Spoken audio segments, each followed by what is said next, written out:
I brought the racks out. The way I brought the racks out. But we about the racks, but you want again. Ain't never falling off, I keep the racks now. I'm ballin' like the Hawk, racks in the pack now. Shit, they yellin' touchdown. Shit, I'm still ballin' on them, yeah. Still ballin' on them, yeah. Still ballin' on them. Ain't never falling off, I keep the racks now. And I'm ballin' like a Hawk, racks in the pack now. Shit, they yellin' touchdown. Shit, I'm still ballin' on them, yeah. Still ballin' on them, yeah. Still ballin' on them, yeah. Did the dash, standin' the bitch, didn't crash. Molly on the fire, then his ass. Real bad bitch, did the perky dash. Failing out over Birkin dash. The kid came smelling like the strong, don't remind me. 6,500 on the bullshit, I'm grinding. I'm still got timing. Cartier watch with the wrist and it's blinding. Every time I clean that beat, that auto start up. That's a money move, watch the money move. Go on a money move, watch what the money do. Watch what the money do. Started from the bottom now, who on with the same as us. We act a fool, we act a fool, baby. We act a fool, we act a fool in it, bitch. We act a fool in it, baby. We act a fool in it. It's us, ain't never falling off. I keep the racks now. I'm ballin' like the Hawk, racks in the pack now. Shit, they yellin' touchdown. Shit, I'm still ballin' on them, yeah. Still ballin' on them, yeah. Still ballin' on them. Ain't never falling off. I keep the racks now. And I'm ballin' like a Hawk, racks in the pack now. Shit, they yellin' touchdown. Shit, I'm still ballin' on them, yeah. Still ballin' on them, yeah. Still ballin' on them, yeah. Let me play it easy, play with me, chopper shoot, nigga, heat on me. I'm really from the A, yeah, you see it in me. 11 like Trae Young, I'm born for that. Know the nigga cold with the motherfucking cooking on the stove. Yeah, the nigga going crazy, yeah, I'm rocking that no show. I'm 1,000 for life, gotta keep it in the east street, nigga, play with me, able to make it go easy. I'm the one that really bout to cut this shit just like karate. Nigga really know what poppin'. I'm a player, I keep some options, get some money, keep it poppin'. Bitches know that how we rockin'. Number one trending toppin', I'm the one that she be toppin'. Wear white or the gold, cause you know this shit go. Man, how this shit go. You really got it, yo. Man, don't put it on my soul. Nigga, turn this shit so glow. Nigga, gotta get it in, nigga. One day we go. I keep the racks now. Game 4, man. Listen, I made a prediction. I said we was gonna blow the Knicks out. I was right on the blowout part.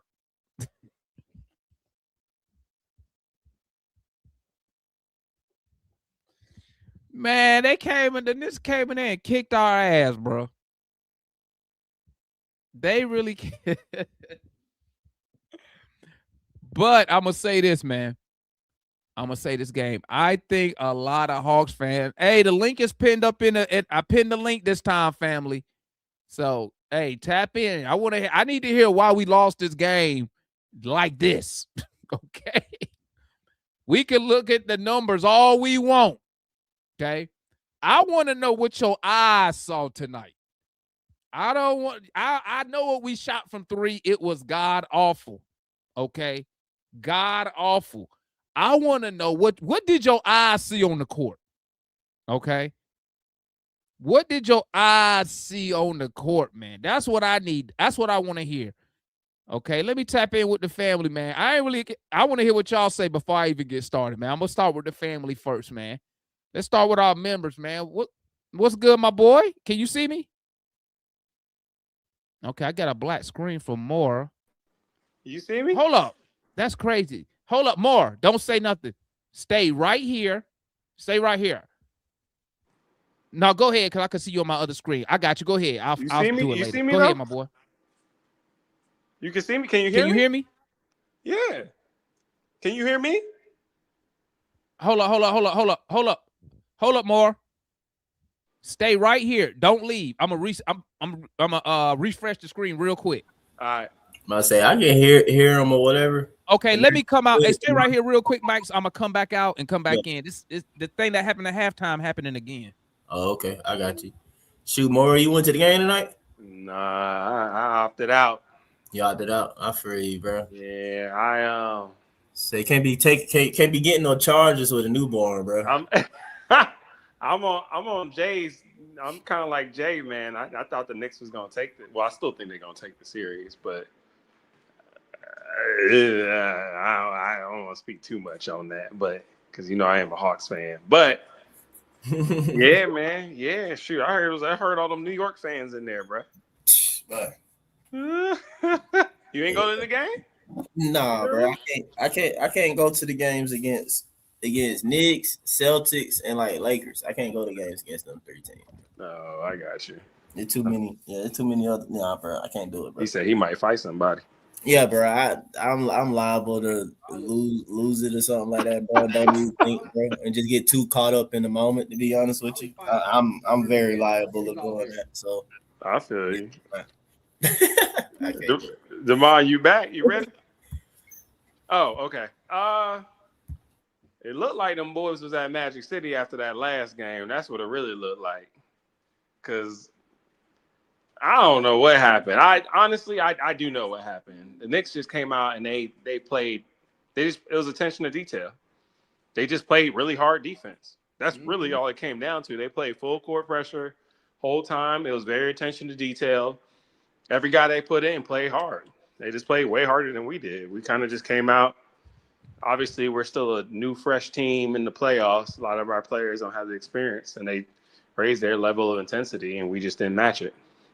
So I just don't understand why we didn't I think we only had like 2 or 3, 4 fast break points. That was it. Like we didn't really run. Players didn't really try. I don't know how you coach energy, but we didn't have it because they were beating us down. The fast break points came at the end of the game. Yeah, I think it was like 2 or 4. Yeah, so bro, mid fourth we had 0 fast break points. Yeah, it was bad. Kuminga played. I'm not gonna say he played bad. He just didn't hit his shots.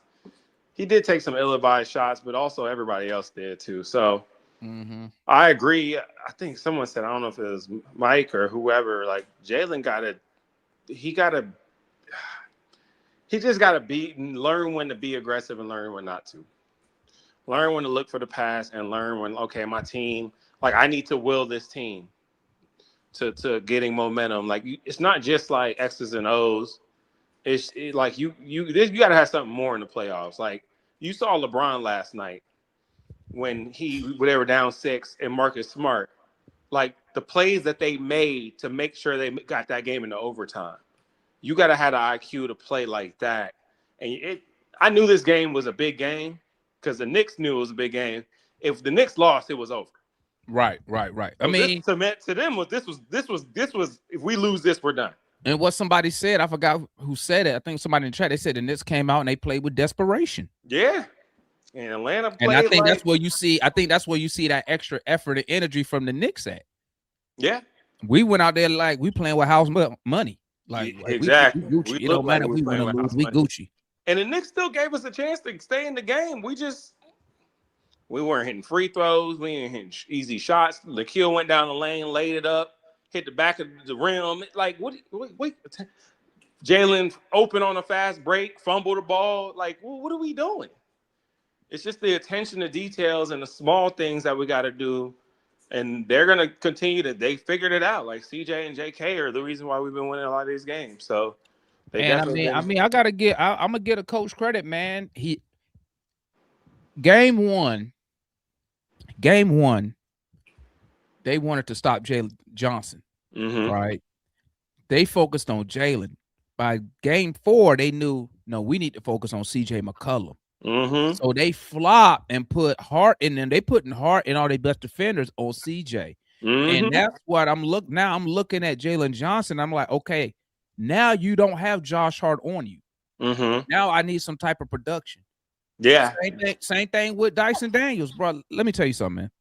Dyson looking terrible. Bro. He don't even have to shoot because he has Jalen Brunson on him. Why is he not taking the ball, going straight to the lane, and trying to finish at the rim to get some contact, bro? You can't play 4-on-5 in half-court basketball. No. You can't do it. I mean, and let me know if I'm wrong. Playoffs is all about hunting these mismatches. Yeah. And I was telling somebody today, I said, yeah, we praising Quinn for, making a couple of adjustments in game 2 and 3. But I was telling them, I was like, why when Brunson went out the game, why didn't we take Dyson out and go straight offense? That's exactly what I said on the post. That's what I said during the game. I was like, well, how come? Why is Dyson still in the Why game? is he still in the game? Like things like that. It's like he got his sheet and he knows when people were supposed to come in, people were supposed to come in. It's like things like that is why I be iffy about it. Like if I'm Quinn, next game I'm starting Kuminga because I'm probably gonna start him and then pull him after the 4-minute mark. You know what I mean? Like to get that 5-on-5 instead of 4-on-5 on offense. And then I wouldn't do that now, man. Like I wouldn't make no change to my starting lineup in the middle of a series because that lineup been playing together for the last 4 months, right? Maybe make your substitution earlier, right? But I'm not gonna break up the chemistry of the start 5 right now, right? But he definitely, like I said, it's during the game is where the adjustments need to be made, right? Yeah. And what does Jalen Johnson, what does Quinn Snyder do about Jalen Johnson? Like I said, I gave him grace because you got their best defender on you. Now you don't have their best defender on you. I need to take advantage. I need production. Yeah. Point blank simple. Same thing with Same thing with Dyson Daniels. If we're not playing in transition, Dyson Daniels is a liability. Yeah. You saw it tonight. Yeah. He's not attacking Jay. I'm not asking Dyson to go for 50. What I am asking is when they put somebody on you like Jalen Brunson that you can take, he's 6'7". You punish him. Punish him, attack him, go in the back and just jump in the air and do your little push floater thing. But for him just to be standing there, bro, I can't pay $25 million for a screen setter, dog. Yeah. I don't give a fuck how good the defense is. I can't do it. I need two-way players in the playoffs if you're going to play this half-court basketball. And then with Kuminga, he was awful tonight. Yeah, he was bad. I don't know why he want to settle for three-point shooting. Attack the basket. That's what you're good at. And then he started doing it at the end. Do that. And I see people saying, well, they got him in the corner. I don't give a fuck where they got him at. Once you get the ball, do what the fuck you need to do. What you're supposed to do. Ain't nobody saying, hey, when you get the ball, you have to shoot the three. Ain't nobody saying, get the ball, do what you got to do. My last thing, I would strongly consider inserting Zach into the lineup at some point in the game just for his defense and his rebounding at some point. You know what I said? You know what I said? When I said substitute, and people was laughing. If Dyson isn't going to attack Brunson, put in Zachary Richardson, because my whole point is this. I can't have one of their best players doing nothing on defense. He's the shortest dude out there. When we play teams, they go straight at they used to go straight at Trae. Yeah, I agree. But meanwhile, we sitting over here watching Dyson. Bro, you 6'7", that dude a midget. I'm telling you. Let me know if I'm tripping. No, you're not tripping. I mean, I was strongly. Let me know I'm not hating. And just so you know I'm not hating, I'm wearing my Dyson Daniels jersey. They ran that same play with OG in the corner like 6 times, and we got killed with it every single time. Let me tell you something, man. Jalen Johnson, Okongwu, and that same play, they run the same cat at the top. I saw try to push Jalen. I'm like, bro, it's easier for you just to drop back. Switch. Yeah, because once OG run baseline and the pass not there, they're gonna go somewhere else. Just front it. Like, I don't know why you're not fronting the pass, bro. And pushing, going low and pushing him out of bounds. Like how many times they run that play? 15 times. It was like, bro, and that's why I be like, Queen, you don't see this, bro. I would have called it after the second one. I would have called a timeout and cursed all their ass out. Exactly. But you go on to the next person. All right, my boy. Make sure you come to the forum, man. The forum probably gonna be lit tonight. Oh yeah, it's gonna be lit. Oh, I forgot you're on daddy duty. Got the little one right here.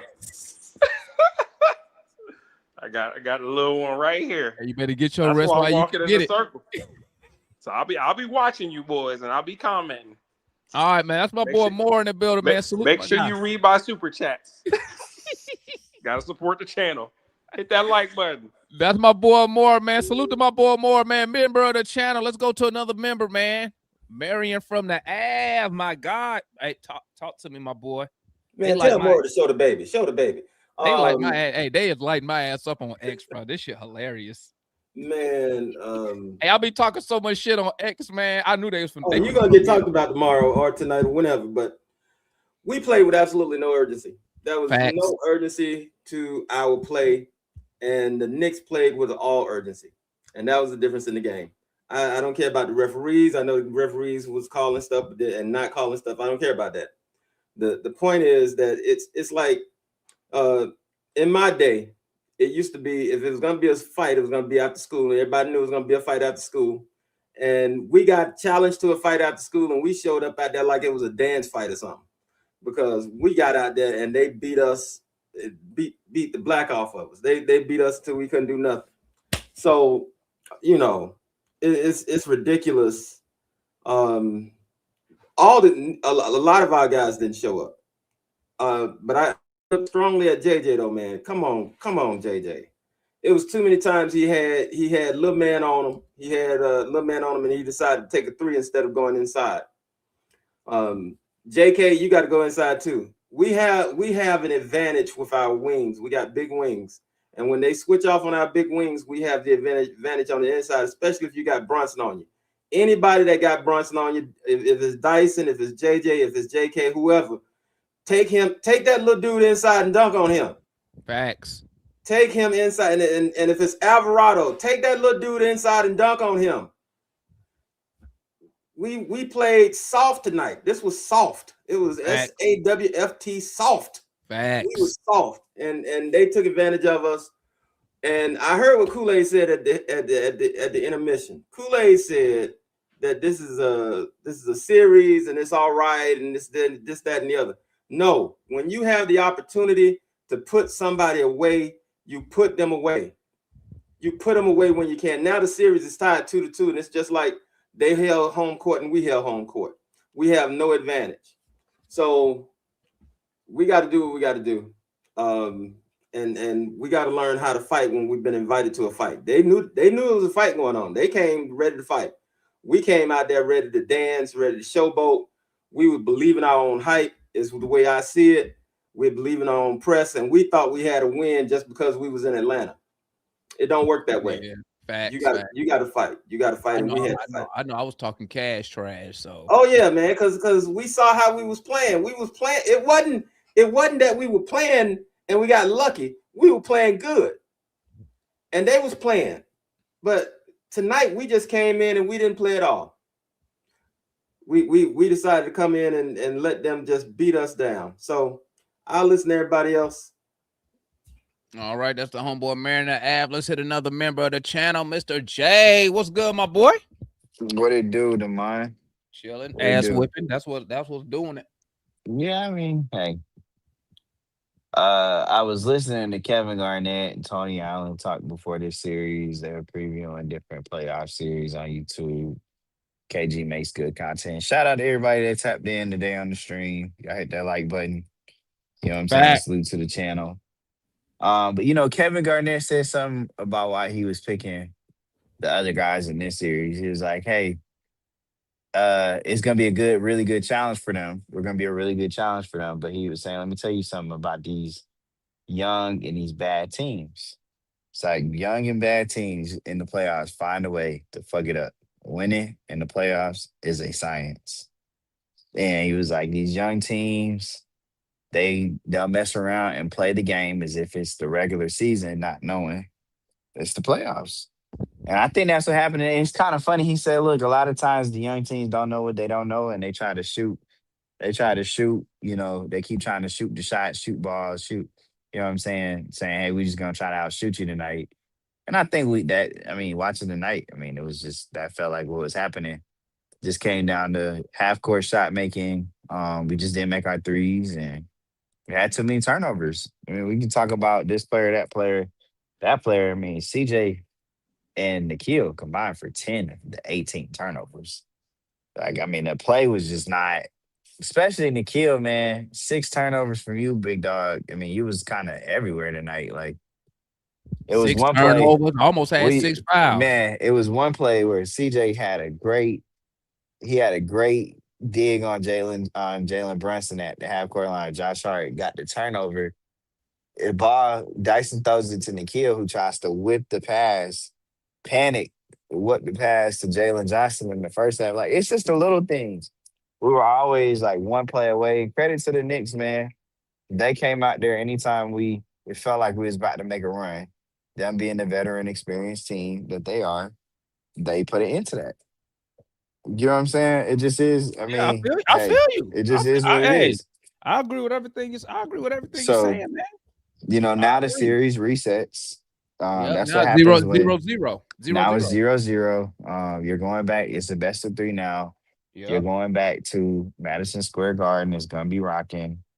You know what I'm saying? You gotta compete. Yeah. This series kind of feels like the Philly series, ironically, from a few years ago, where Yeah. we reset that one. Then we didn't come out ready to play, but we still won game 5. Lost game 6 at home. So we'll see. Anything can happen. I'm I proud of how they mean, competed to this point. But yeah, nobody played to me, nobody really played well tonight. I don't I think mean, Kaminga played well. I credit Nothing. everything to I credit the Knicks a lot tonight. Yeah, this is I their mean, same they night. came out and they played with a sense of desperation. And I think that's where you saw the extra effort, the extra energy at the beginning of the game, right? They made good adjustments. You see now they're more focused on containing CJ McCollum instead of Jalen Johnson. And still struggling. I mean, he averaging what 13 points. That's 7 off his average, shooting awful, turning the ball over. So I mean, like and then I'm gonna tell you the real kicker. The real kicker was when Jalen Brunson went out the game. That's the real kicker right there. Because they actually extended the lead. That's why they extended the They lead. did. Because They we did. cut They it to extended the 7. lead. You're When absolutely Brunson goes right. we cut it to 7. When Brunson come back, they up like 17. Yeah, And that was the story of they the night, though. there you go.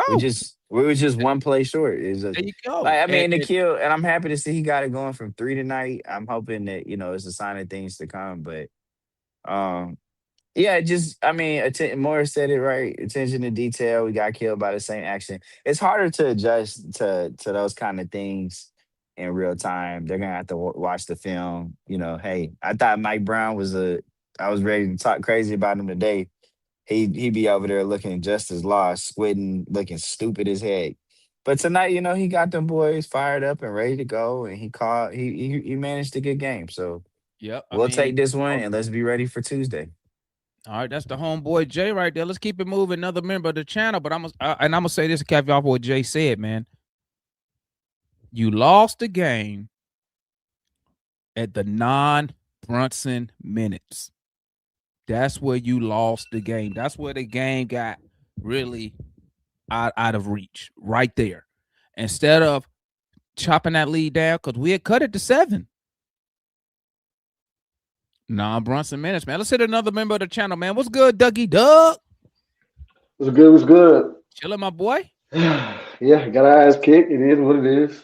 We'll take that on the chin. It's kind Yeah. of reminded me of game one. Seeing just them not step up to the moment and step up to the intensity. But it's a young team, so I'm Facts. not I'm not super I'm surprised I'm not more mad than I am, to be honest. But it's like Mm-hmm. after winning that game and then just the build up to this game, and then I'm then once again Scott Foster. So I was like, we just gotta see what happens. So and that what happened. So shout out to the Knicks, man. They came, did what they supposed to do, handle business, play Mm-hmm. with a sense of urgency, like everybody said, play desperate. So we just gotta come in the next game playing like that. But a few adjustments we could probably make, maybe like you said, I agree with you. They Mm-hmm. seem we're like broken records. You gotta. I don't see the confidence in Dyson. Like he's not sure of himself. Even when you go to the lane, like you said, it's probably because he don't want to get fouled.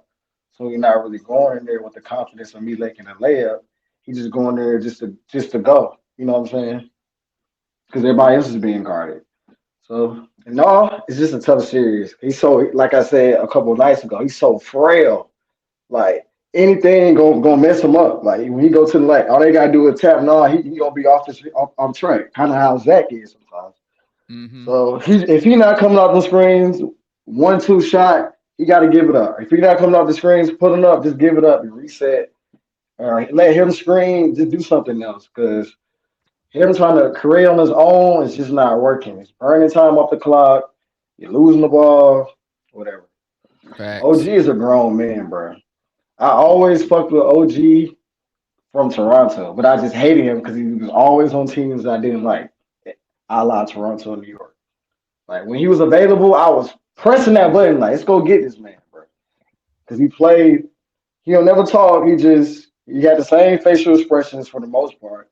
And he always figured out a way to get it done. Even last game, he shot them bullshit threes. He just figured out a way. He always plays bigger as a player. Like I think Jay or Mike said it. He is what we need Jalen to play like. That's what we looking for.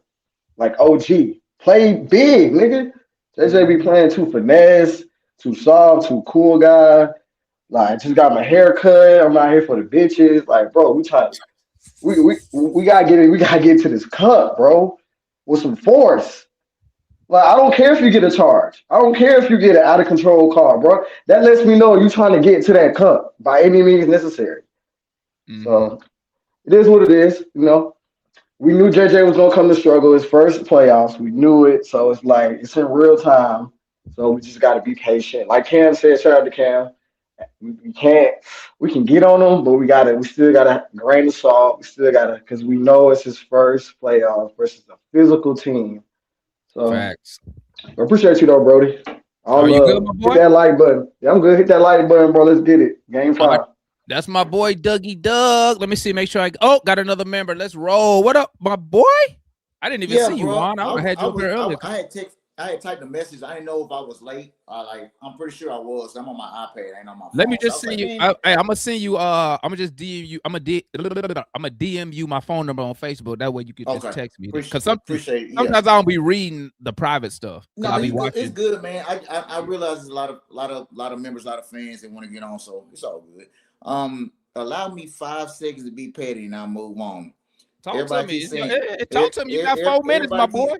everybody keeps saying this Jalen first playoff series, but I remember 5 years ago there was another person who was his first playoff series too, and he just came and put on the Superman cake. But I digress. I digress. Hold I on. digress. I Hold on. digress. I digress. Hold on. Wait. I Say that one more digress. time. Hold on. Say that one more time. Hold on, man. I didn't hear you say everybody that one more time. Say that one more time. Everybody keeps saying this was Jalen first playoff series, and I just remember 5 years ago there was this cat who was shorter than Jalen. He just came on and he kind of almost willed us to the NBA Finals. But I digress. I ain't trying to be petty. I digress. I'm just saying, let's just keep it 100 all the way through. That's all I'm saying.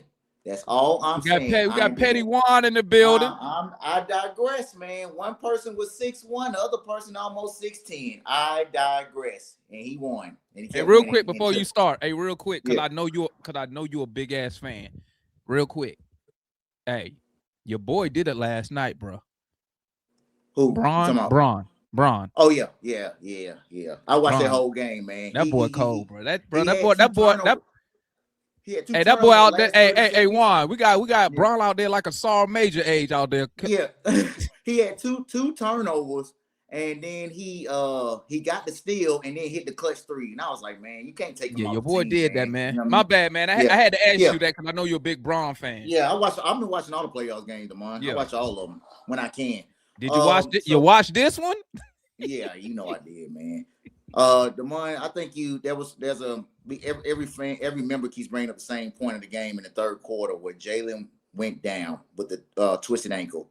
I think the Hawks, we were down by like 9 or 11, something like that. And Brown went to a 4-guard lineup. I don't even think people realize it. He had Alvarado, Hart, McBride, what's his name with the Hart, Clarkson, and Cat. Yep. And we couldn't take advantage of it, bro. He had 4 guards on the court, all under 6'4". You know what I mean? And we couldn't take advantage of that. You know what I mean? Dyson Daniels, this is what good teams do. This is why the playoffs matter. The more you play against the team, the more you see them every single time, you're going to make more and more adjustments. The Knicks are essentially playing 5-on-4 on defense when we bring the ball down court. They are slipping in an extra defender in the lane. What does this do to Jalen? It takes Jalen's angles off and it takes his driving lanes away because now they can commit 2 to 3 people at him. And you pass it to Dyson to swing it around, they can push back out to the perimeter.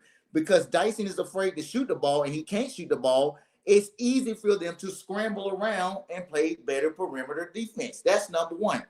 Number two, you're absolutely right. Dyson is 6'7", 6'8", 225 pounds, and he cannot put Jalen Brunson in the post and score on him. The Hawks lack 0 personnel on the team outside of Kuminga and maybe Jock Landale that can take a player down to the post and can consistently put their shoulder in their chest and put the ball in the cup. We don't have that, man. Dyson Daniels, like I said, 6'8", won't dunk the ball. That's number one. Can't shoot for 2 hands inside the paint or inside the perimeter, and is afraid to shoot when he does get the ball. He traveled on a 3-point attempt, man. How do you do that?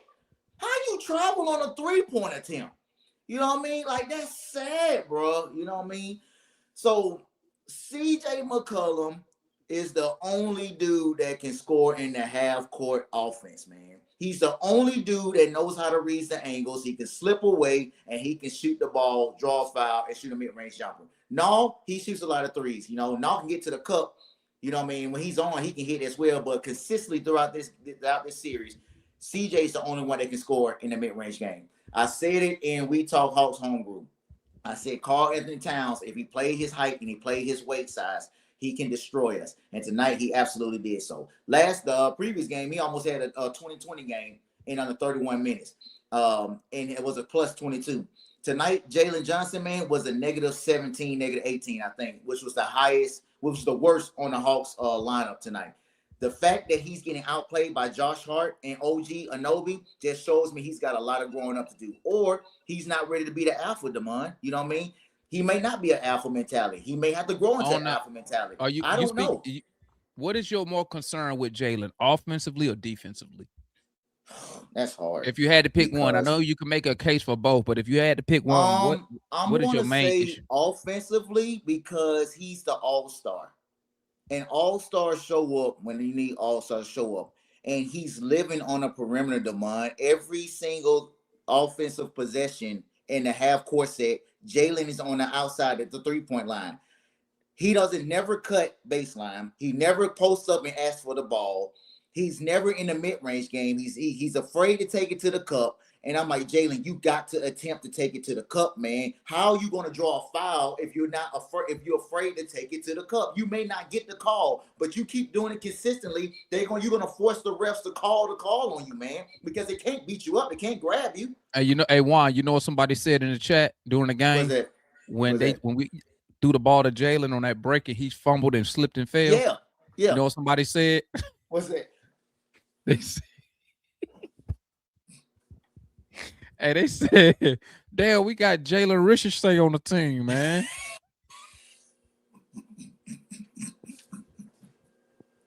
That's sad, bro. That's sad, man. OG Anunoby has been teaching. He's been putting Jalen through the ringer, bro. He's been taking him out to the woodshed. And has been putting belt to ass to him, man.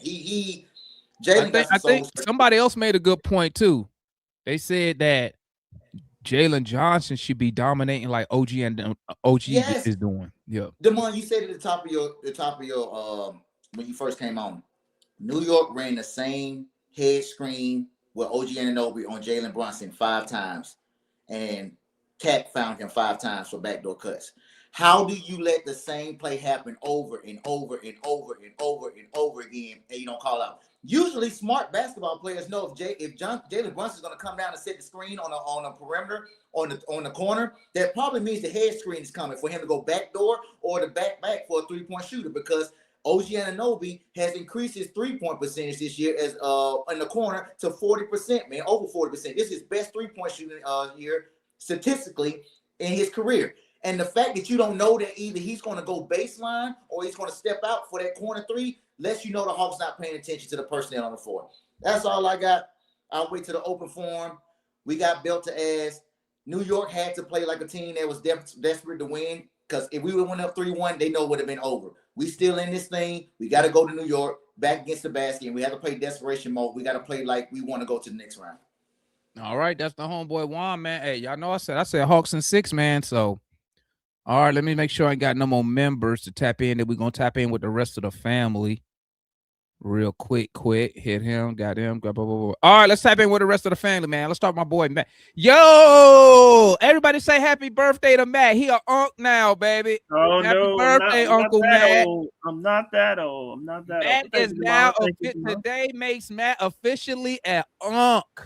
Not quite. This game maybe, then made me, and then aged me. But I mean, look, Demond, you see my header? Okay. I've been saying this for 2 years now, Demond. 2 years. The regular season, people are like, Dyson, he contributes so much. He just unbelievable. I don't care if he doesn't score. He could just stand down there on the defensive end of the floor. He don't even got to come to the other side. No team, legitimate team, wins playing 4-on-5 offensively. No legitimate team does that. That's one. 2, Juan. Great shout out to Juan. Like he mentioned, them helping off of Dyson is hurting Jalen's ability to get to the rim, partially. Now, partially also, Jalen Johnson doesn't have a half-court game. And remember, I had talked about that months ago. I said, well, Jalen is underdeveloped in the half-court. And Jay and Leon and a bunch of people was like, oh, you a hater. Oh, you a Debbie Downer. I'm like, no, Jalen is underdeveloped in the half-court. It's fine. This is his first playoff appearance. It's fine. You know what it is, Matt? You know what it is in the half court for Jalen Johnson? Let me know if you agree. And I ain't even cracking the joke, bro. He really don't have a handle. Well, that too. He don't got a face up. He don't have a handle. He can't. And he don't got I'm gonna tell you something else. He lacks an explosive first step. Remember, I said Jalen got to learn how to not go off of 2 feet all the time. Yeah, so it's hard for him to get by his defenders one-on-one. Like, I never understood, like, when he got Brunson one-on-one, why he just didn't blow by him, or when he's at the top of the he can't explode. He can only go off of 2 feet. He can't explode off of 1 feet. So in the crowd, it's hard for him to get a shot off. But I mean, schematically, the Knicks. The only thing I would say an adjustment they made really was to play through Cat a little bit more. But OG Anunoby, man, he's a good player. Like OG killing us right now. OG is a very good player. I really like OG. I've liked OG Anunoby for a minute. Like, I wanted us to get him when we was thinking about trading DeAndre Hunter. Like, I really like OG Anunoby. He's a good player. But I mean, the Hawks didn't shoot well, right? So they shot one of their worst shooting games of the year. So they shot awful. You got to say, well, was that the Knicks defense? Was it they just missed shots? Was it the moment? Was it a combination? I mean, I gotta go back and look to see how many of those threes we took was considered open threes. But I mean, overall, we shot bad. We was like 8 for like 30 or something. Yeah, I think they shot like 20-something% from 3. So they didn't shoot. This has had to be one of their worst shooting games of the season by far. They lost on the boards. Like, we got to crash down on the boards. Quinn talked about that after the game. But I mean, if Jalen. I think McCollum didn't do much in the second half either. Like, if McCollum's not going to do anything, CJ going to be limited in the second half. No, they did do a smart adjustment. Yeah, they got hard on CJ now. They changed their defensive focus. Like I was telling Moore at game 1, their defensive focus with Jalen Johnson, obviously all-star, blah blah blah. But what they noticed now, they saying is CJ is the one killing us. So they got CJ with. Hart is running around chasing CJ McCollum. That's why I said during the beginning of the game, I think I said it in my 5 keys of winning, Jalen Johnson and Naw has to step up. Yeah, they're not really. Naw shot well tonight. He shot 40%. Well, 50 from the field. He was 5 for 10 from the field. He shot well, but here's the thing: I didn't really feel an impact from Naw tonight. Yeah, I mean, when he got going, it was a little later in the game. That's probably why. We were down. 60. Yeah, I didn't really feel an impact from that. No, he shot way better than he did any game of the series, but the key is Jalen Johnson, man. Yeah, like he's not even. We're not even getting. Maybe we're not even getting the rebounds and the assists from him like we used to getting. No, we're not I getting mean, no. one thing Quinn can do is run some cross screens, down screens for him on the block. But then I just don't think Jalen plays with enough physicality for that to even work. You know what I'm saying? Like, I think he would still fade away from the rim, even if you did instead that. And that's what I don't understand. He fades away instead of when they get in the air going into the contact, because that's he'll look contact adverse. But I mean, the Knicks played well. You know, like it's clear. Like watching the 4 games of the series, the Hawks got to play like really good defense. They got to force a lot of turnovers. Right? They got to keep the Knicks off the free throw line. There's some like non-negotiable things that requisite things that the Hawks have to do to win. And if you look, like they didn't do any of those 3 areas tonight. They didn't do them well. And then lastly, like lineup wise, we got to he's not going to play Asa. I think Asa would actually be really helpful in this series. But I told everybody at the beginning of the series they need to play Zachary Richardson. That too. Zach will help a lot, I think too. But and I'm talking about, and when I say play Zach, what I mean is you could use his 6 fouls. Because what I would have done when Brunson goes out the game, I would have put in Zach. Right, to give me another shooter to try to spread more of the floor, so now you can get Jalen Johnson hopefully some room that he will hopefully operate in. Also, you would give Kuminga more room to operate in. You know what I'm saying? I agree. Like that's what I would have did. Now, I'm not saying. Now, let me say this part. I'm not saying you play Zach. You would have put him in and played a 15, 20 minutes. I'm just talking about you put him in that spurt, because what he does is this. He crashes the glass for us, and he pats a lot of the balls out. The basketballs, pause. He pushes a lot of the basketballs out that he don't get the rebound of. And what I'm seeing is I don't see that. I see it. What's crazy? We'll crash the glass, and now one of us touch the basketball. And you saw that when old buddy, who was that? OG was just down court by himself. Got like 5 or 4 in a row. Like like, and I said before the series, like OG Anunoby, Bridges, like they're going to play a major part in the series. But lastly, Devon, I guess we can talk about an open forum. We do not have a point guard. Like, we could talk about that in an open forum. Let's get in that in open forum. That's the homeboy, Matt. Man, happy birthday, my boy. Happy Unc. Got Unc in the building. Let's go hit the homeboy C1 to talk to me, my guy. Oh man, Juan took my line, dude. He took my line in the beginning when he said he wanted to be petty, because I was hearing everybody. Everybody was saying, "There's JJ." Well, go and be petty. You want to be petty? Go be petty. Be petty right now. I just want to say it. Listen, be petty. Go ahead, be petty. Come on, everybody was mad at me when the trade happened. I said, dude, it's good in the regular season. What happens when the ball movement stops and the people movement stops? The ball to who's going to get everybody in their sets? Who's going to help Jalen? Because here's the thing, and I said this also when people got mad. JJ's not an alpha. He's not. I'm sorry. I don't want to hear that excuse about it's his first playoff. Like Juan said, the midget that we got rid of came into the Madison Square Garden with people cussing him out, swearing at him, and shooting floaters and daggers in their heads and taking bows, saying it got real quiet in here. I don't want to hear none of that noise about it's his first. Nah, you either have it or you don't. You're an alpha or you're not. You got that dog in you or you don't. And JJ don't have that dog in him. Say that one more time. I don't think you believe that. Dog in him. If you letting OG Anunoby lock you up and also giving you the business on the other end, bro, you ain't doing jack squat on neither end, then dude, you need to just sit your butt on the bench. I'd rather have Kuminga in your spot than JJ, because at least Kuminga's got that dog in him. I believe that.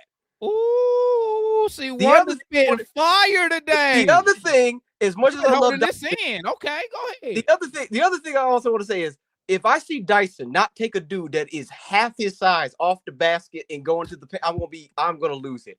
You had Alvarado on your butt. You had Jalen Brunson, and you were like, Nah, I'm just gonna give it up, dude. If you don't take your butt into the paint and get a foul, I forgot you don't like taking fouls because you know you can't hit free throws. My bad. I'm sorry. That's my bad. I forget. I'm sorry. And like I said, bro, I love CJ. He's great, and he did everything he can. But basically, this is Trae all over again. This the difference is CJ just doesn't facilitate.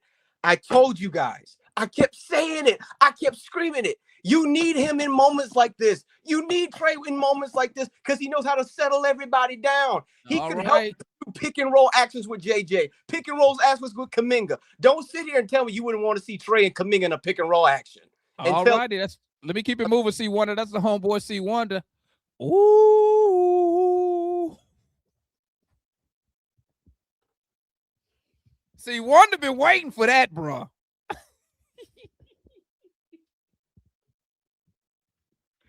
That sound like a fan that was like, bro, the first moment I'm finna let them have it. Ooh. Did C Wonder? Hold up. I gotta put that. I'm gonna put that up as a poll. Hold up. Y'all heard C Wonder. We're gonna keep this poll. I'm gonna keep this poll real simple. Y'all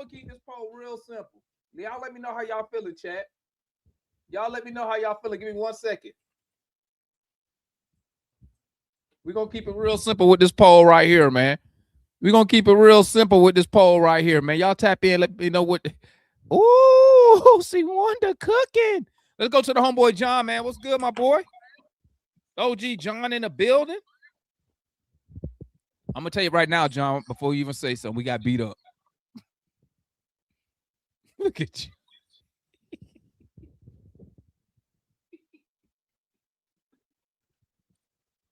I wouldn't take these jokers to a city park to play with me. I wouldn't take these jokers to a nursery school to play against nursery school folk. My grandmama's little chihuahua has more heart than this team does. Ooh, John. This was ridiculous. Now, any imbecile would have known that the New York Knicks did not want to go down 3-1. Right. And any imbecile should have known that they were going to do whatever it took to keep from going down 3-1. Mm-hmm. So, Quinn, why wasn't your team ready? Why wasn't your team ready? Why weren't your players focused on giving what they got or giving them what they were going to get anyway? Knocking the snot out of them, beating them up, jumping on them. Because, see, there's one thing that you got to understand. I just cannot fathom that certain people don't understand this. You can play ball in the NBA. You can play ball in the park. And then you can play ball in jail. What you saw tonight was jail ball. And y'all wasn't ready. This was jail ball when they were grabbing, holding, pushing, pulling, hitting, knocking, whatever. Yeah, you blooded up Josh Hart's lip, but his whole side of his face should have been blooded. You've got to match intensity. You got to even ratchet up intensity. And that's all the New York Knicks did to you tonight was ratchet it up beyond the first two games. And you know they were going to come after CJ McCollum. CJ has killed them twice. That was their main focus. Take him away and let's see what else you got. And we have nothing. Matt has been right all along, and just like I've been saying about that doggone Dyson Daniels, this joker couldn't shoot drugs with a skinny needle and a fat vein in his arm. And we needed you. Being scared to shoot in the mid-range is not an excuse for you not trying to shoot. At least attempting a shot. I mean, that's just ridiculous. You know, and all these folks talking about putting Kuminga on Cat. You want to try that again? You want to continue to try that? That man is going to be in traction for about 6 months. He keep trying to bang up against that sweet. I got to go.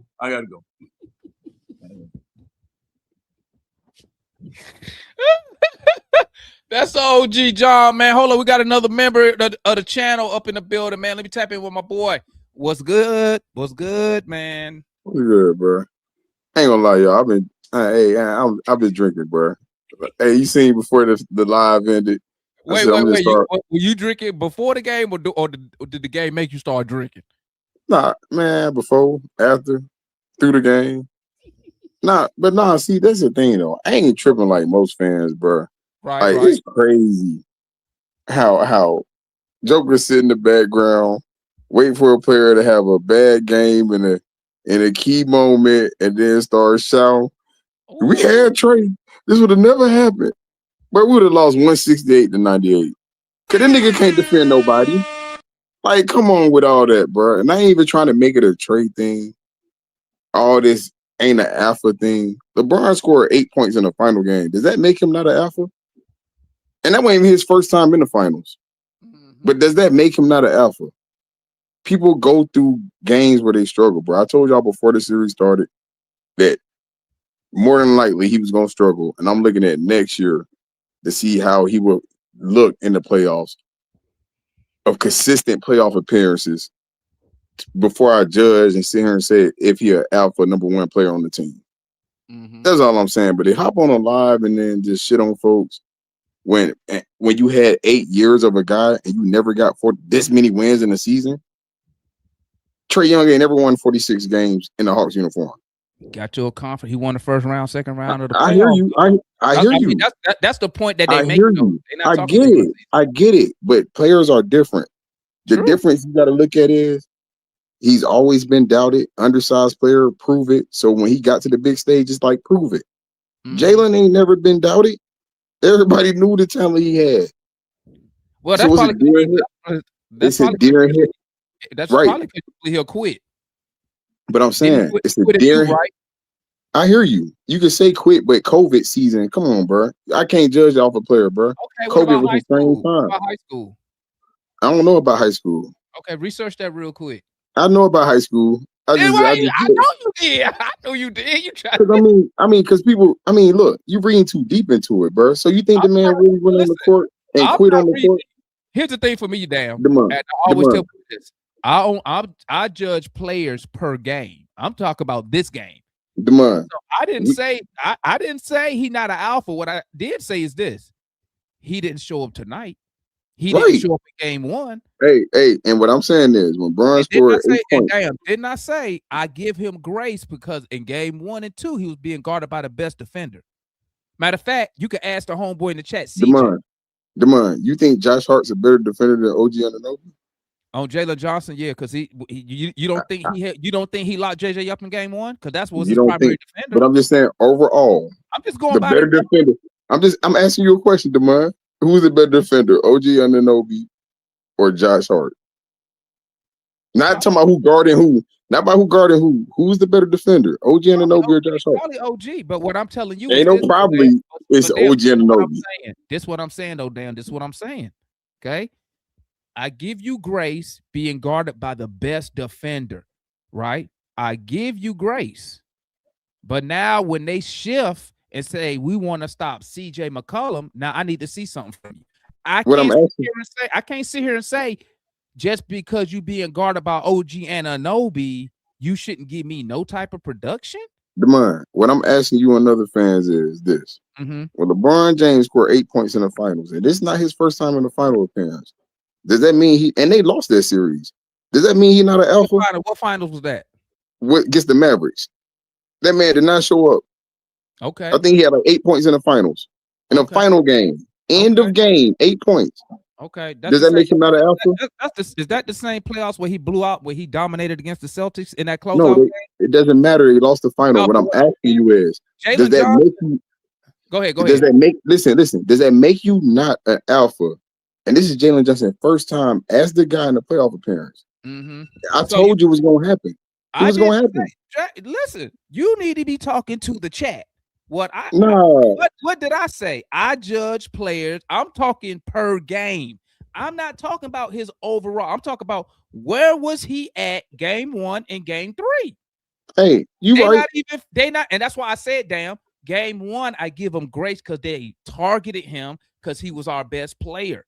Now CJ has taken over the scoring load. Now they're targeting CJ. Hey, Demond. What's the excuse? And CJ took over the scoring load. Why? Because he's been there before and know how to do that. And guess what? Also, CJ's gonna get. Guess what CJ gonna get over Jalen right now? He gonna get more of the benefit of the whistle, regardless you believe it or not. That's because I'm not JJ gonna sit don't there. attack the basket. He don't attack the basket. How many times he attacked the basket tonight, damn? Right. How many times he attacked the basket last game, Demond? Demond. I ain't even trying to pinpoint at all the refs. He got to be better. I admit that.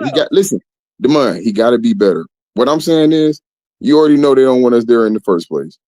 Some of these calls is still egregious, bro. And it's hard. It's hard to battle that. I'm looking forward to next year. That's all I'm saying. I'm looking forward to next year. Okay. Next year, if he doing the same thing, whole different discussion, bro. Okay, that's all I'm saying. Was he bad this evening for this game? Yeah, he was bad this evening. Okay, that's what I'm saying. I'm saying he was bad tonight. That's what I'm saying. You letting that you letting that chat get to you. No, it's not getting to me.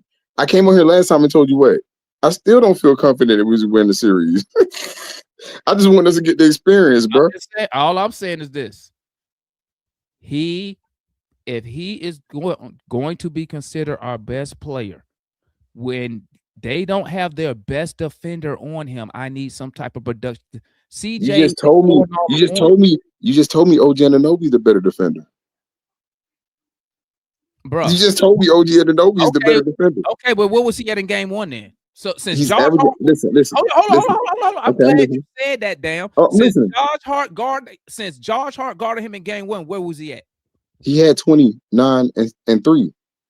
The difference is, guess what? You're used to seeing a star player force the issue instead of one sit. Wait. Instead of watching your star player sit back and allow his other players to get involved.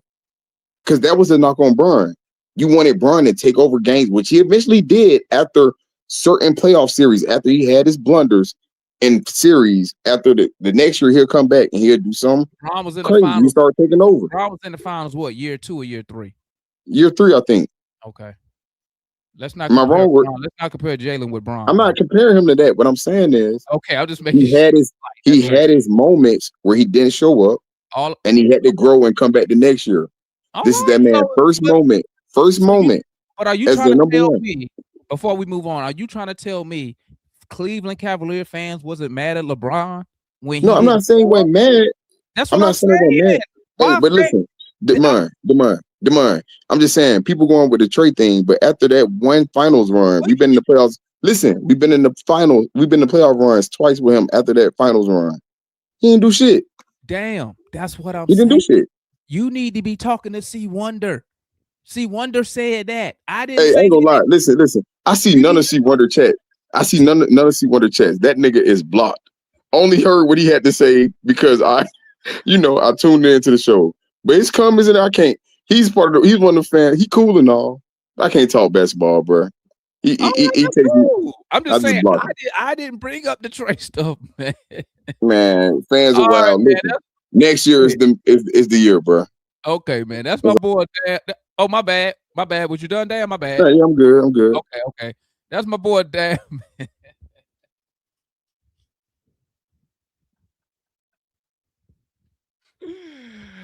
Yee! All right, let's keep it moving, man. Let's keep it moving, man. All right, let's keep it moving. Where we at? Right here. Mr. Mikey, what's good, my boy? Mikey tapping in. What is good? First thing I'm gonna say. Tough loss, or what were you gonna say?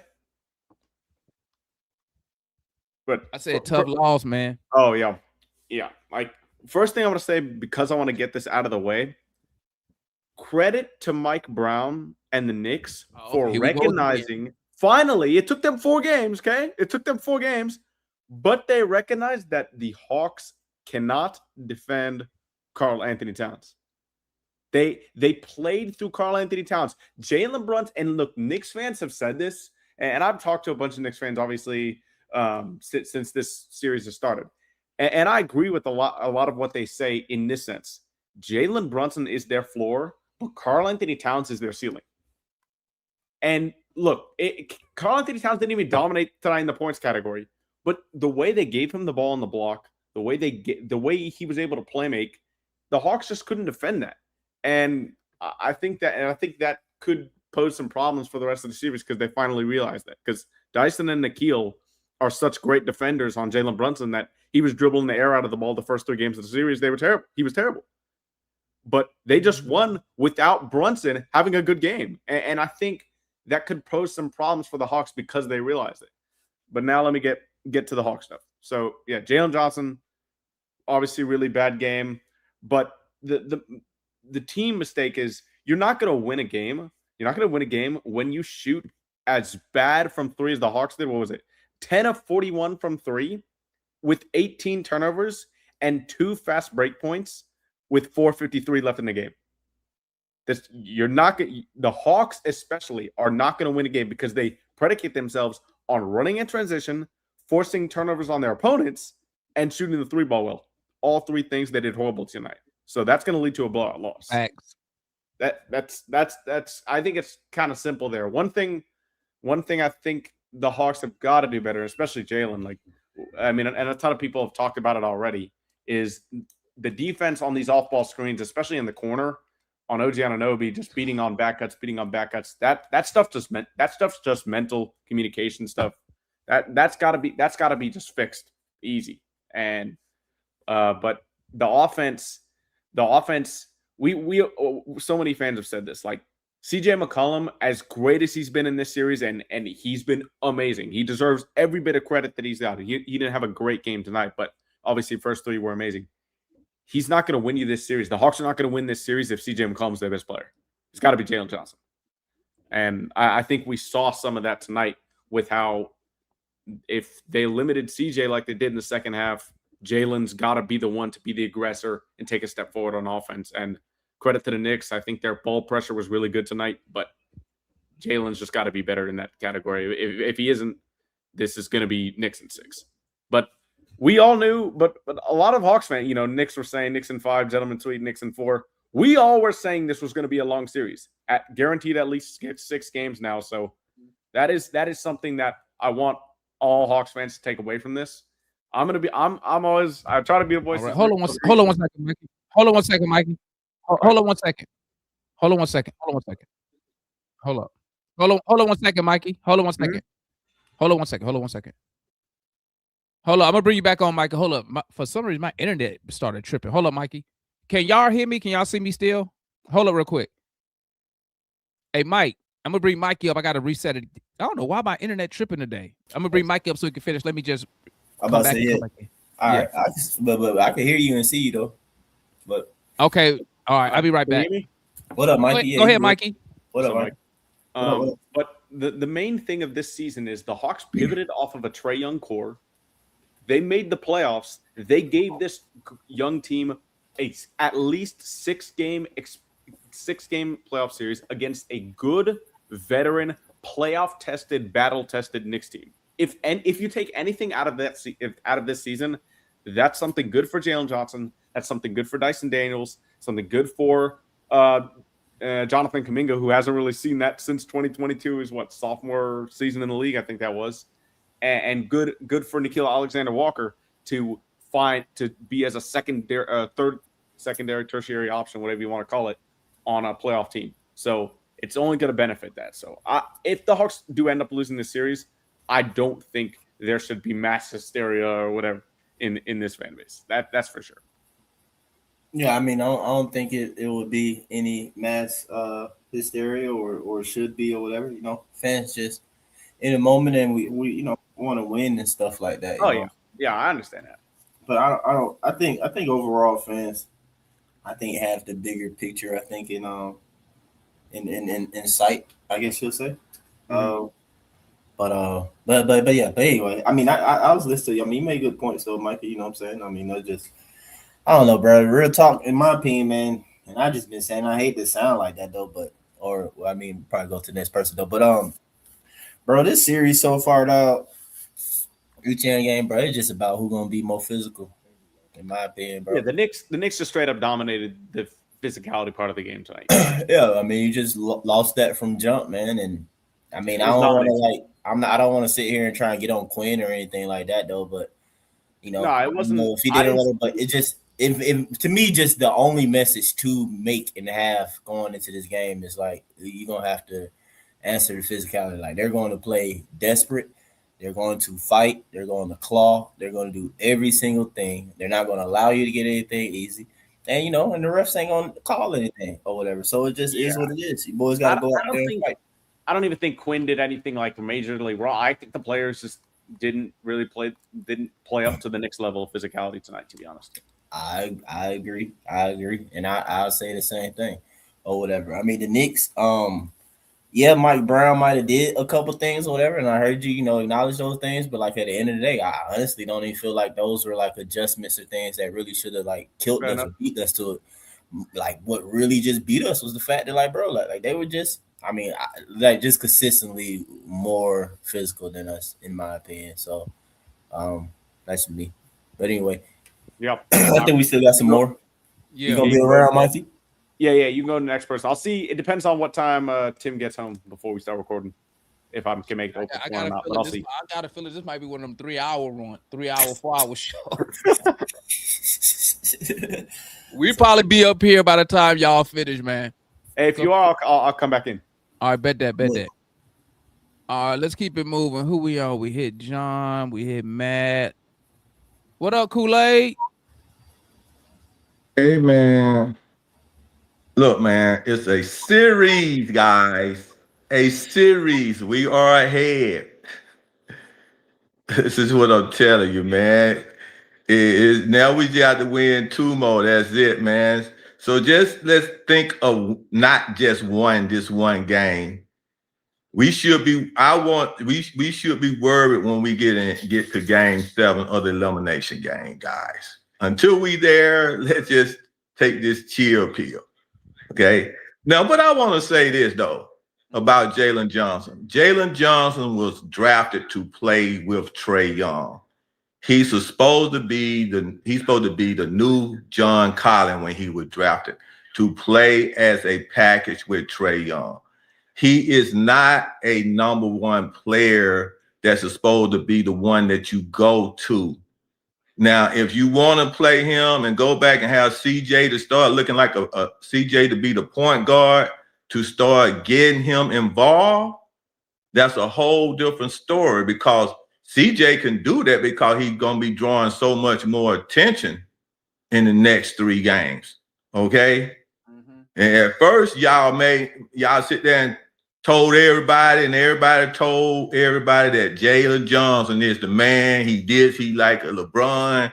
And then y'all made the team come out and put their best defender out on him. And then they cover over the top on him, and then he not scoring and not putting the points up that he think he's supposed to be doing. He getting blocked out. They attacking him. And I'm saying this like this. Dyson Daniel is on the floor with him also to make it be 5-on-4.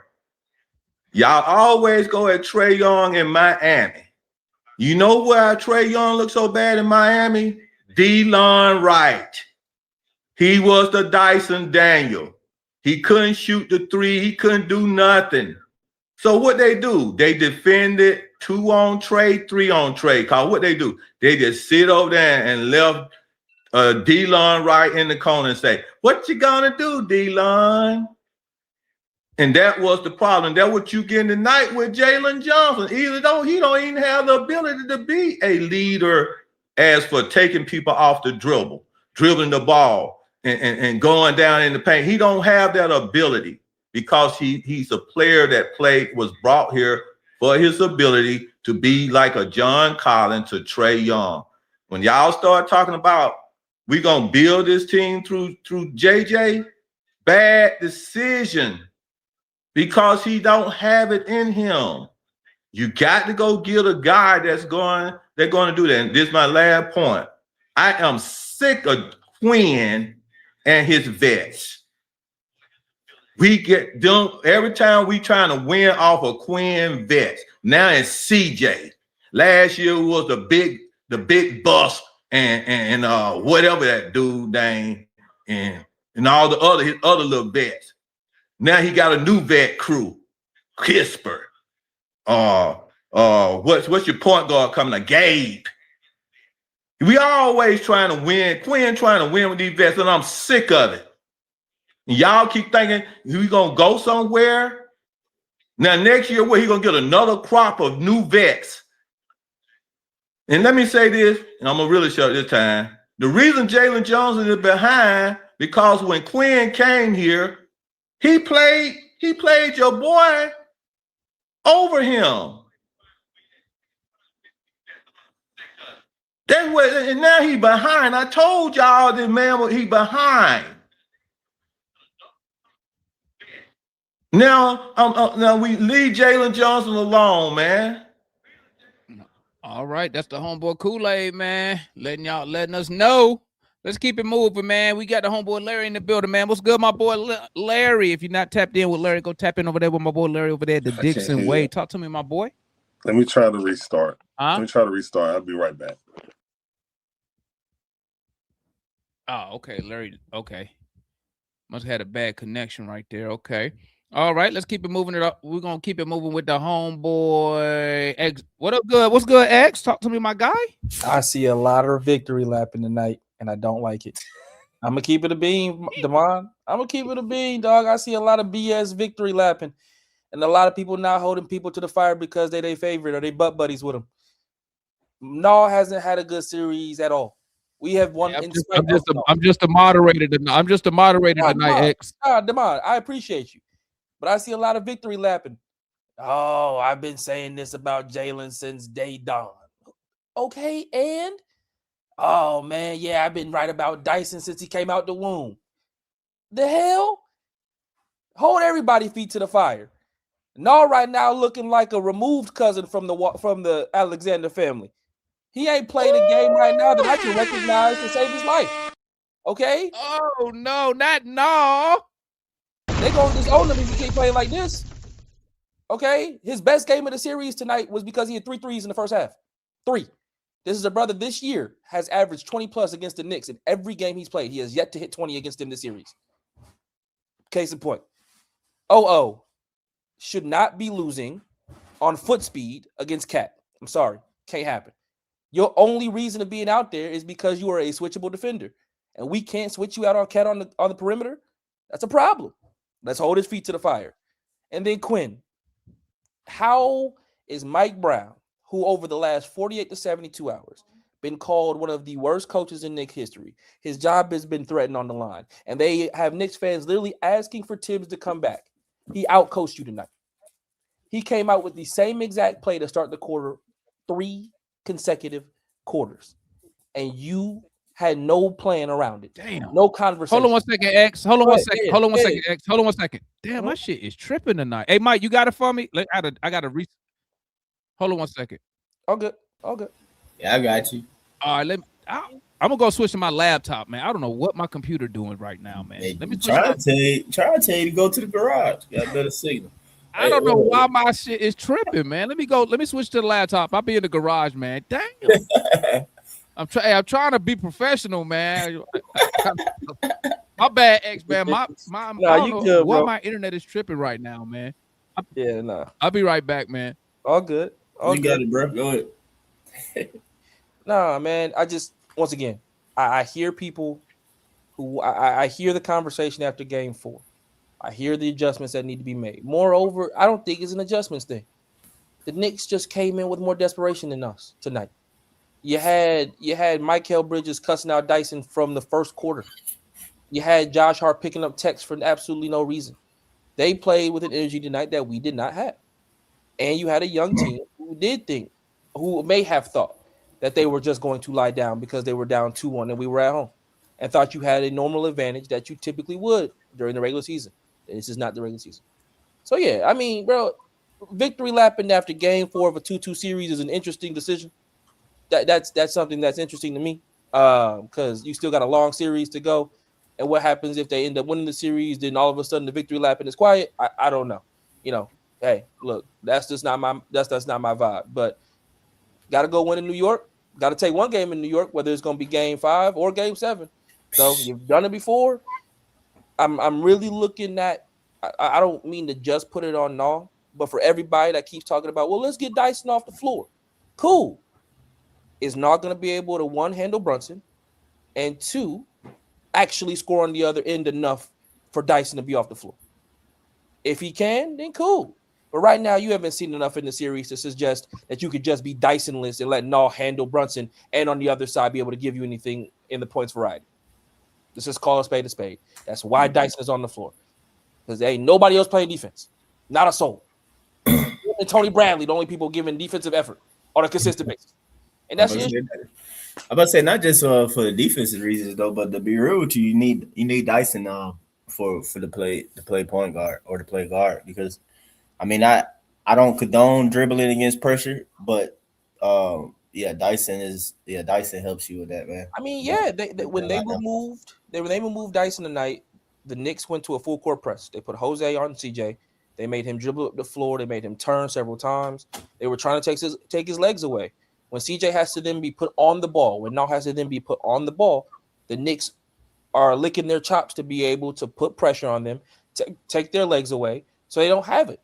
I mean, but that's who you got. That's basically your only options in a sense on the ball, because I mean, you could try and say you want to do JJ or whatever, and that's you try that at times or whatever. But I mean, I personally said this long before right now, because folks, in defense of course, our young guy who doesn't play, but JJ handles are not necessarily what they are. JJ just where he knows how to use his body to try and use his strength to protect the ball and then turn and pivot to go the opposite direction.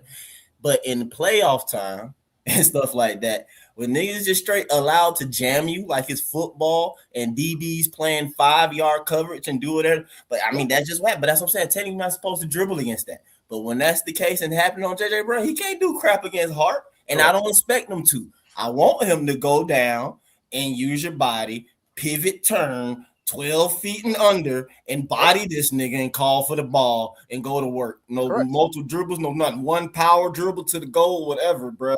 But anyway, I'm letting y'all supposed to be talking.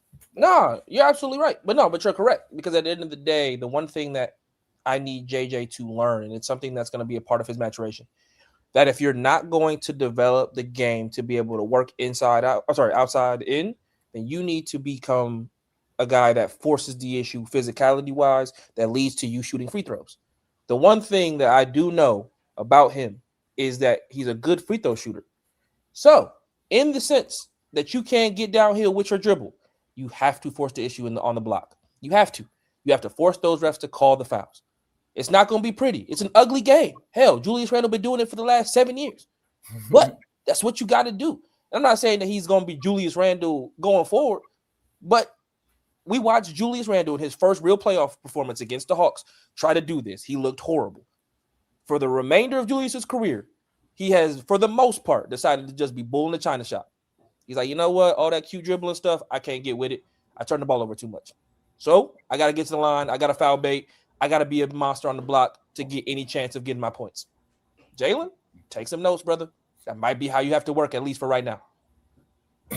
Nah, you're right. I mean, if he watching film, bro, he need to literally watch the nigga on the other end of the court too, though, bro. Like real talk, bro. I take away all that extra crap from JJ game for this series for him to just simply play like OG Anunoby, bro. Just play like OG, bro. I would live with that, and we would win this, bro. We'd probably sweep these niggas if he played like OG.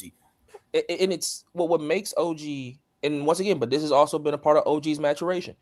Who did OG learn that from? Siakam. These are guys who don't try to do too much.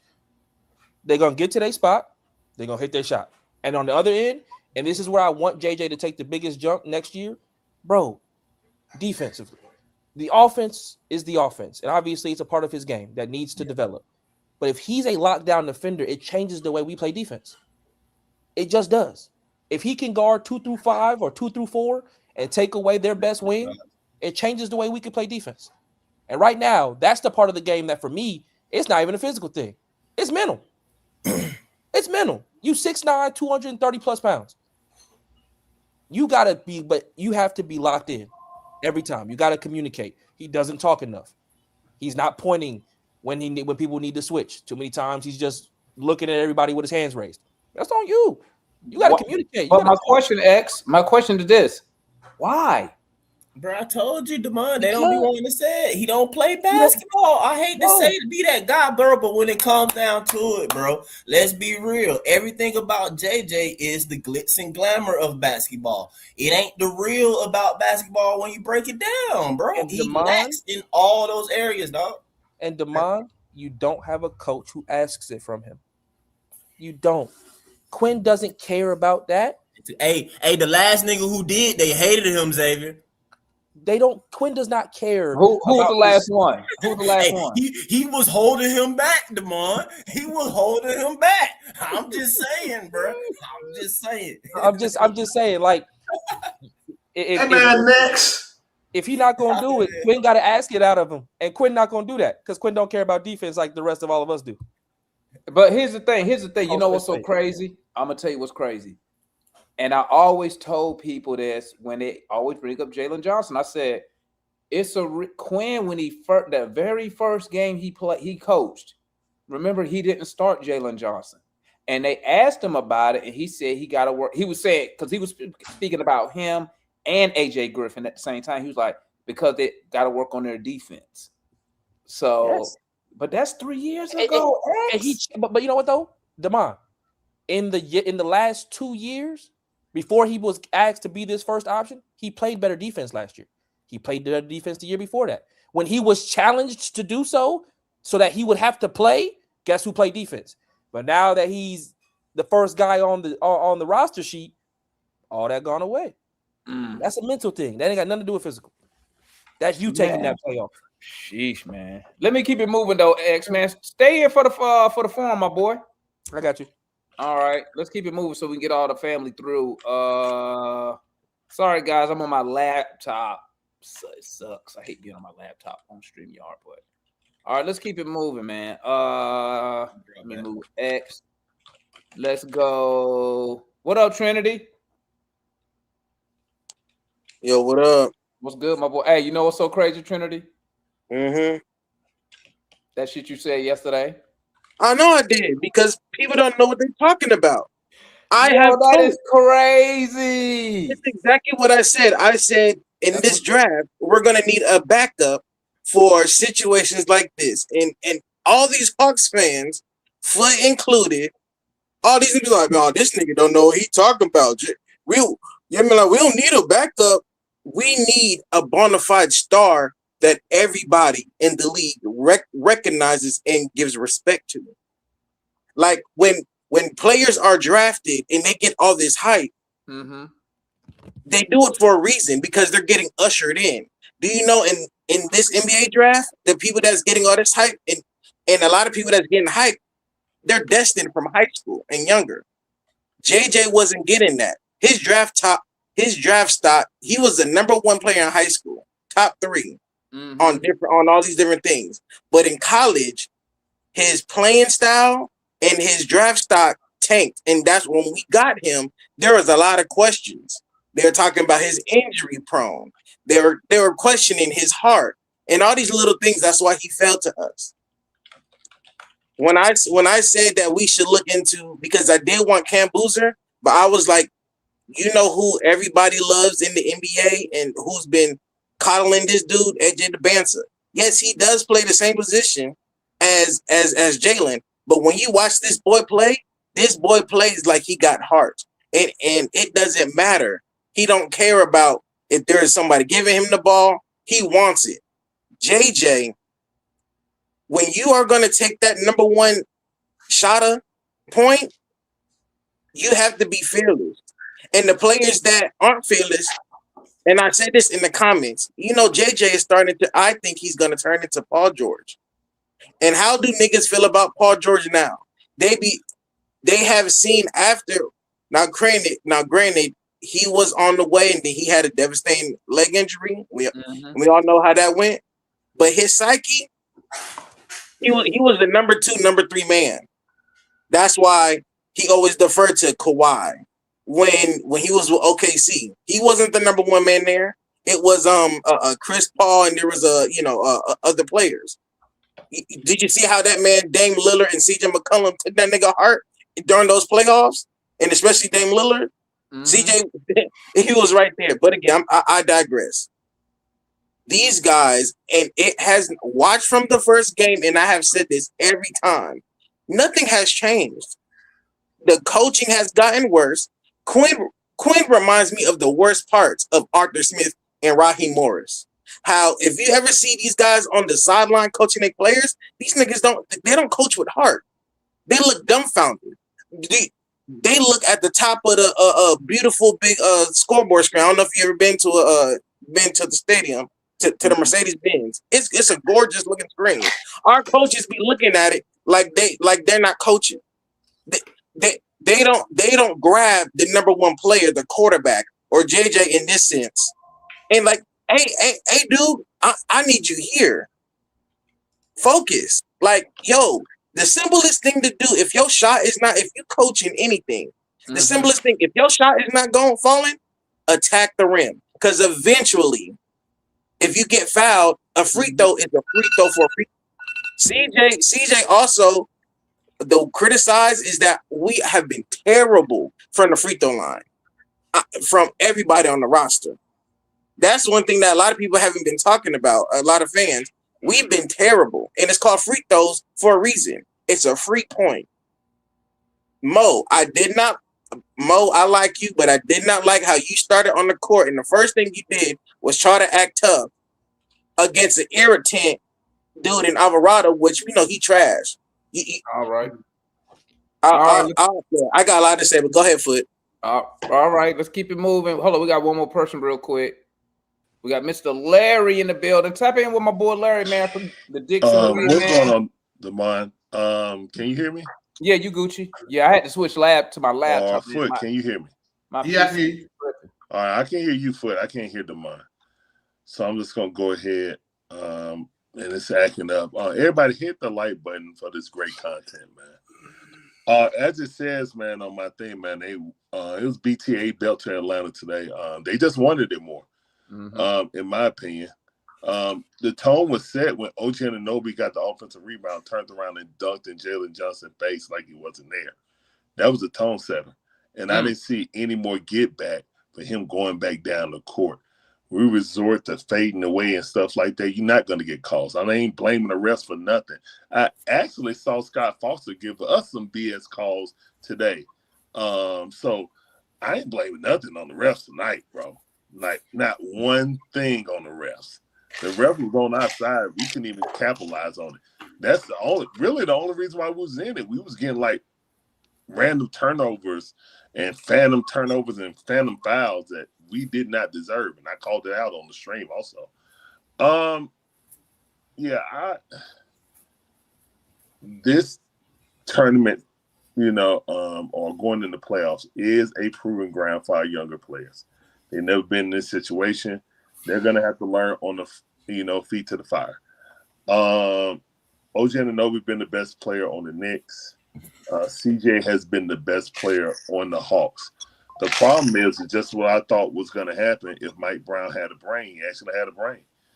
He went and put OG Anunoby on JJ instead of he was wasting OG Anunoby on the Yucca Kongu because their whole game plan was they're going to have Cat on Dyson, okay? So he could just roam around. But this game, they put Brunson on Dyson and said, y'all don't run any plays for Dyson, okay? So unless Dyson take it upon himself to say the hell with it, I'm just going to go attack Brunson when he did it one time and laid right over him clean. I was like, okay, do it again. Which leads me to my point that there ain't nowhere in hell that Quinn said we're going to hunt CJ. We're going to hunt Brunson. That was CJ McCollum 100%. Because if that was their game plan, they would have still had that same mindset. Whoever Brunson is on, clear out, or better yet, if you didn't want to do that, you want to get other players involved. If Brunson is checking Dyson, get Dyson in the action, in the pick and roll. You literally, like, I saw Dyson in the car. I was like, why don't Dyson send backdoor picks? I was like, no. Whoever got the ball at the top of the key, let Dyson set the pick so they can get isolated on Brunson. Like, That's how I know that it wasn't a Quinn Snyder thing. So we need to just go ahead and take that credit away. That was not a Quinn Snyder thing. If it was a Quinn Snyder thing, we would have still been implementing attack Bronson, hunt Bronson. You know what I'm saying? So for me personally, I just look at it as it was CJ saying, I'm hot, let me cook him, coach. All right, you got it. Because it just don't make any sense to hunt him like a deer for 3 straight games and not do it. Now you want to say, oh, Dyson might miss a free throw, but attack him. Okay. You didn't even try. You didn't even try to put him in pick and roll situation. So I can't give you that credit now. Pick and roll. No, they didn't even try to attack Brunson. They let Brunson just, even though he had a bad game, because physically and defensively, like Dyson and all had a great game against. You know what I'm saying? He was laboring, but all they did, they went to Cat a little bit more. He wasn't really in the post. He was just in the high post or at the 3-point line all the time. He just attacked, put his head down. That was the difference for me. Cat put his head down in the first half. And OG Anunoby dominated the game. Like, just like you said, Mike, if JJ would just play like OG Anunoby. But guess what? JJ can't do that to OG Anunoby because OG Anunoby ain't going to fall asleep on the backdoor cuts. I mean, he's not going to fall asleep on the backdoor cut. Even when JJ, it was one time when JJ actually reacted to it and stuck his hand in there, and OG snatched the ball away from him anyway, and they called the foul. That was more damning than him getting beat because it didn't matter. OG wanted the ball more than him. Yeah, I'm about to say, I don't necessarily mean by the backdoor cuts in a sense. It's just OG is OG. OG is his size, and like, I mean, bro, he just plays his size. You know what I'm saying? He's bigger than him. Like, that was, I don't know. We probably have to look at it, but either way it go, bro. JJ don't play to his size within the game. Like Larry, I agree with that. Larry and Foot, y'all will understand. Larry, you not a little whatever. I mean, you small when it comes to professional basketball players, but amongst like average and lower level, you know what I'm saying? You got to play around, bro. Little things within the game, just using your size, especially when you know you're small. Just the ball not nowhere near you. How to go to literally just stop. Turn, put guys on your hip, put guys on your back. JJ does none of those things off the ball and away from the ball, and it pisses me off. This is when, like, you remember earlier in the season, I told fans, I like, bro, JJ not a good rebounder, and fans was going crazy on me. They're like, what do you mean? He getting 9 rebounds, 10 rebounds. I'm like, bro, those are uncontested rebounds, bro. They be falling to him. Look at JJ when there's traffic and everybody really down there mixing it up. He ain't getting them boards like that, bro, because he not the type to use his body, bro, and to move people around and really bang like that. So you see, it's like, point. Unfortunately, Dyson led the team in rebounding and assists tonight. Like, that should always be Jalen Johnson. It should never waver. You know what I'm saying? JJ athletically gets to the ball, but I do agree with you. He doesn't box out. Yucca Congo definitely don't box out. Yeah, like, there's a problem where we just don't box out. We try to use athleticism to get the ball.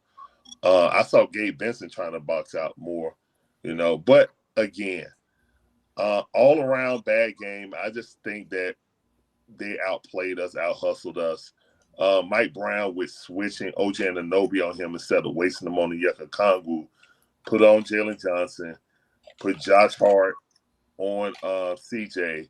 You know, and then Hedge, so when he go on the pick, Hedge run him off, Big can run him off, so Hart can get back into the play, and then the Big go back down because the Yucca Congo really not rolling, you know what I'm saying, like that. Or with CJ, don't see him because CJ dribbles to score, not to pass, okay? And that's the inherent problem with CJ and no. They dribble to score, not to pass, and me and Mike has been saying that time immemorial. Yeah. All right, Larry, let's keep it moving real quick, Mr. Larry. Like that. But yeah, they put belt to us. They wanted it more. But we didn't match their physicality. Stick around, Larry. We're gonna try. Yeah, we're gonna keep it moving. All right, yeah, I'll see if I can. I'll just restart it and then try to get back in. But yeah, right. Guys, hit that damn like button, man, for this great content. Bring the Mickey Ficky juice. All right, hit the like button. Bring the juice. That's the homeboy Larry. It's on y'all too, man. And then we go to Hey open man, forum, real man. quick, I got to get out of here because I got to be back in the gym at 8 in the morning. To do So what? look here, You ain't man. hooping. You got that boy JJ coming, man. Man, That I'm boy messing with JJ you. coming. I said for what? You ain't hooping. No, I was up there 8:30 this with morning and get leave to 7. I'm tired. So Look you here, don't man. say you see him with the ball and blazers on, man. He represent ball Hey and man, blazers on it. Got the let me logo say this, on. man. Let me say this real quick, guys. We just lost. We just got our ass kicked. That's all it was. Games like that. I mean, everybody want to blame. I don't know why y'all on JJ so much. Y'all, here's what y'all do. Y'all elevate players just to bring them down. JJ is who he is. He's not going to be who y'all want him to be. He's going to be who he is. Nothing more, nothing less. I've been watching him since 10th grade on the circuit. He is who he is. Dang, he ain't y'all. Y'all talk about number one, number two. He's gonna give you numbers, right? But again, he's not that scorer. He will get better. Defense? What about him on the defensive end, Foot? Defense trash. He said he been like that since a youngin. I've Hey, been like Demond, this. what I said though, Demond, I was quite. I'm like, bro, he's showing you. I'm telling you, bro. Like you don't. He's been like No. What I'm asking is that what would it take to get him? He said it's a lost cause, dog. He saying it is what it is. That was Foot saying. Hey man, I know, man. I know what he's saying. Man. I'm trying to fish for some hope. I'm gonna tell you what it's gonna take for him to put the work in to get better in that aspect, and him won't. And I think he will, just by what he's done the last couple of years. But when he was in 10th grade, he's played the same exact way. He was a point forward, right? I watched him in person, just like I watched Cam Reddish. Cam Reddish way better than him, but I'm telling y'all. So that's all it is. So y'all got to stop propping these because everybody in the chat on Facebook, JJ trash, he ain't this. You know, C1 talking about what happened when we trade his little buddy. But you know, he ain't stepping up. Let the dude be who he is. Stop elevating these players to somebody who you want them to be, or stop using these players to talk about somebody that ain't here no more. That's just what it is, right? So, you know, CJ and Double O has been the most consistent guys in this playoff. CJ and Double O. You know, I got to give Double O credit because he's really stepped it up a little bit. Oh, working. I give him that. He working down there, man. Because he got to guard an all NBA player. Yeah, double O hooping, right? And then everybody talking about we need a damn point guard. How do we play? I think Mike, listen to Xavier, and then what Mikey said earlier. I told y'all what it's going to take to win. We have to hit shots. We have to play faster. We have to be in transition. We have to play defense. None of that shit happened tonight, right? None of it. So, therefore, we're going to lose, right? So, just like y'all, Quinn, everybody y'all shitting on after this loss. It's mighty funny. It was totally different. Y'all act like we didn't win one in New York. That's the funny part. We won in New York, in the Garden, right? So again, this team is young. This year 2 of a 3-year rebuild. I'm gonna keep saying that shit. That's why I'm even killed on everything. If we get something more, I said this year, at the beginning of the year, I said we will make the playoffs straight up, right? Knowing we was gonna make some changes. Also, I said I wouldn't be surprised if we get out the second round. I'm not calling it. I just wouldn't be surprised, right? So we're still, for us to be where we at right now, what the hell is complaining about it? I know as fans we want more and more and more. I get it. Give it time, but don't shit on the guys. They just keep on going off on this. Like, bro, come on. We're a young team. They are who we are. We're still not finished, right? But let me go ahead before I get off. See, Wonder, you was waiting to talk about this boo. Bro, I know you hurt. I know you hurt. I know you hurt. It's okay, man. He's gone. He gone. Hey, don't do it like that, Foot. No, he talked, man. He talked so eloquently the other night. I ain't expect them to say that, bro. Hey, he talked so eloquently the other night. Soon as he had a chance when we lost, he had to bring him up. They always, I think Xavier said that shit. Y'all just be waiting. Y'all waiting to see shit on JJ and all them other folks. Y'all waiting. You know, it's funny to me. Stay consistent, bro. I thought you flipped the script. We already know what Cam doing, but you, come on, bro. Come on. I know you hurt. I know you hurt. Hold on. See one of I'm say nah. He gonna have to hold on. You gotta wait. I know. I'm gonna say this, and we're gonna bring everybody up. I know. C1. I know you hurt, but it's okay. No, we wouldn't done shit. We ain't been in the playoffs since your boy been here. He gone. So, hey, that ship don't sail. Let it ride, bro. Stop every time we lose or do something bad. Stop it. Oh, we would have had, number 11. We would have did this. We need a point guard. He would have did this. That. He ain't done shit in 7 years. So don't even miss me with that. All right, man. So it's all good, man. Hey, but look though, man. Tuesday, man, them boys got Dyson probably the only one in the sense who does it on defense or whatever. I don't know. Let me think. I say only though. I don't necessarily want to say only though. But yeah, man, them boys need to be more handsy on defense on Tuesday. Really? Everybody else, man. I think CJ. It clicked with CJ probably a couple times tonight. I saw it, but it was just like too late or whatever. And then we ain't like string together plays or whatever. But like you had like forced. I don't know who said it. I think it might have been Foot. You was talking about. No, it was Larry. They kind of talked about like we got stuff that we shouldn't have got. You know what I'm saying? By like the refs and stuff like that. He was kind of surprised by the call about. But that was like to my point.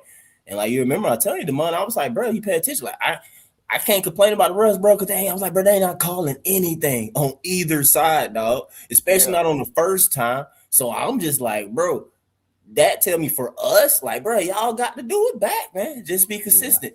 As soon as these boys put the ball on the ground, bro, y'all better be hitting them, like basically have hands on them. They not call it the play that they reviewed, for example, right? And it was out on CJ. They reviewed it with I think Jordan Clarkson, somebody hit it or something like that, and they reviewed it and wound up overturned because they said it was out on CJ. But you look at the replay, bro, he had hands on CJ like multiple times, dog. Mm-hmm. You know what I'm saying? I ain't whining about it. I'm just saying. You feel me? Like, at the end of the day, man, like you said, you gotta match force. You gotta match force with force, man. Bro, do it back, bro. Like I think it was one play. Matter of fact, when Dyson had turned Brunson over, Brunson like half court, something. Brunson like lost the ball out of bounds. Man, Dyson fouled the crap out that dude, dog. Like he really did. They ain't call it though. But that's my point, bro. bro. Yeah, I mean, listen. I have no issues with the officiating. I don't have no issues with him tonight. Hey, man. Hold on, we got one more young homie, man. Yo, you there? I see. Yeah, it did pop up. Yeah, we got one more young homie, man. What's good, my boy? Yo. What's going on? What happened, man? What happened tonight, man? Quickly.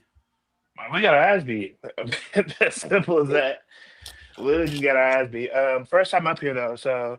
Hey, salute to my homeboy. We got the young homeboy Yo up here, man. Chat, show my boy some love, man. Show my boy some love in the chat, man. Don't insult my boy, chat. Don't insult him. I know how y'all get, man. Let's get violent on your ass real quick with them insults. What's good, man? What happened though? We got our ass whooped. Why?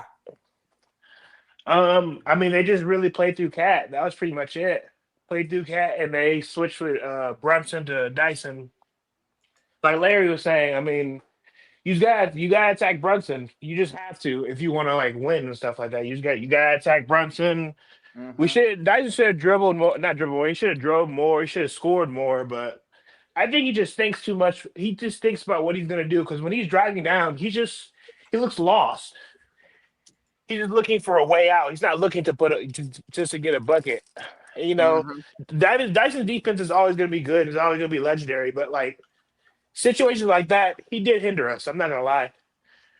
And I like Dyson and stuff like that. I don't think Kuminga's going to start over him, but Kuminga didn't play well either. But, you know, Kuminga is our X factor, just like OG's their X factor. Our X factor has to play good in order for us to win.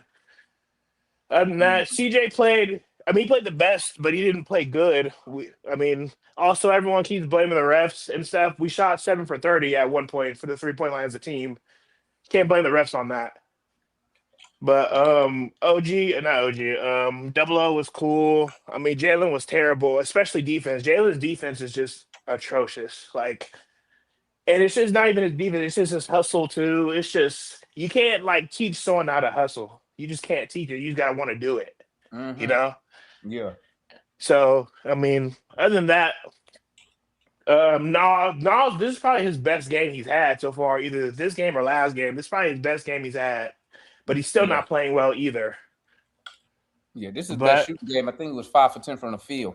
yeah, so this is his best shooting game. But trying to think of anybody else. But other than that, I mean, I'm not gonna harbor. I get the talk about Trae Young taking us there to the Eastern Conference Finals. I get it and stuff like that. But it's just like I don't know. I have trust in Jalen. Me personally, next year if he does the same thing, that's when I start, asking questions. But this year, I mean, I'm upset the way he's playing, and I want to win. But it's just like I got a top 10 pick in the lottery. I'm chilling. That's just me. All righty, that's the homeboy. Yo, man, appreciate you tapping in, my boy. Don't be a stranger. Of course, brother. Appreciate it. All righty, that's the homeboy. Let's get everybody up here, man. Let me get all the members up here that's left. Okay. All right, let's get everybody else up here. All right, let me just address something real quick. Because like Juan said, I'm sick and tired of gaslighting hypocrites having their name in my mouth when I call out their nonsense. So number one, I've already criticized number 11 plenty of times and agreed with you on legitimate criticism towards him, Foot. So I have been agreeing with you. I also called out Dyson for not being aggressive because he wasn't. I also called out JJ for not doing his thing. I gave praise to CJ for doing it. But here's the thing. If we didn't have CJ McCollum on this team, we've been swept by now. That's just the facts. Because CJ's been really the only dude who has been consistently giving us offense outside of anybody else. Outside of Kuminga. Say, but he here though.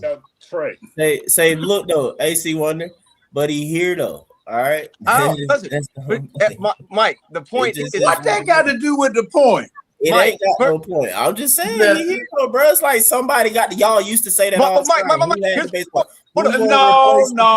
I'm going after C Wonder. I'm going after C Wonder because I got to address this. I don't know what we're addressing, bro. I don't think we should go down. I understand. Okay. I'm gonna address what it is. We don't know what we're addressing.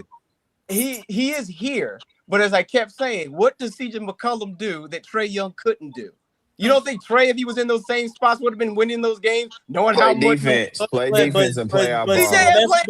But that's what I'm not do. No, they're not hunting CJ. I'm not trying to. Anyway, bro, I'm not trying. Here's the other thing. Kispert has given us nothing. Absolutely nothing. Bro, at all. I made a point. Stay on point. I am staying on point. I'm staying on point. Don't get mad because I'm checking you. Don't get mad. We got enough to talk about with the current Hawks, man. Okay, so here's the thing. No, we don't. Us anything lately. The fact that Zach's not playing over Kispert is insane to me because Zach came in with significantly less minutes and he scored the exact same points as Corey Kispert. Did I not tell y'all 2 months ago, bro? And like y'all niggas know I'm the Zach whisperer, bro. And I understand that. It's still frustrating. Right? He's not playing, dog. I know. It's still frustrating. I mean, I know that, but that's the frustrating part. Like you putting your number 1 draft pick out there in garbage time. And that's the fireable, like the fence guys. That you don't play the number 1 player. Let me say this about that. Now, first of all, to everyone in the chat, to everybody on the panel, I haven't coached not damn nobody in basketball. I ain't coached the doggone. I ain't trained the dog how to fetch. Okay, but I've seen 52 years of basketball, played 52 years of basketball. Ooh. I know what works and I know what doesn't work. A lot of people say my particular takes are old school. They may be, but they are takes that work. They are things that work. And if I criticize this coach, I'm going to criticize this coach based on what I have seen work at many different franchises and many different championships. And Coach Quinn couldn't coach a pregnant woman in Lamar's class. The baby would come out of the other hole. If he was doggone coaching. They don't know what Lamar's is, bro. Well, they'll find. Well, I just gave him a clue for. I just gave him a clue. Man, John, but hey, At any rate, anybody write these down from John, bro? We need to publish now. these Hey, Foot, if they didn't get the clue, I can't help them. But at any rate, but at any rate, this is the thing. This is the thing. Now, it's amazing to me that your team is not prepared to play jail ball today. Exactly. That's the crazy part. It's amazing that your team was not prepared to play jail ball today because good grief. Jail ball. Look, did you see how they were playing? I ain't never been to jail, so I don't know, man. But shoot, well, you saw it on the movie. You saw it on the movie. I hoop like that outside, though. I ain't seen it in the street. All right, well, see that's what I'm talking about. How is your team not ready to play like that? Because in the 80, they never been there before, John. No. I'm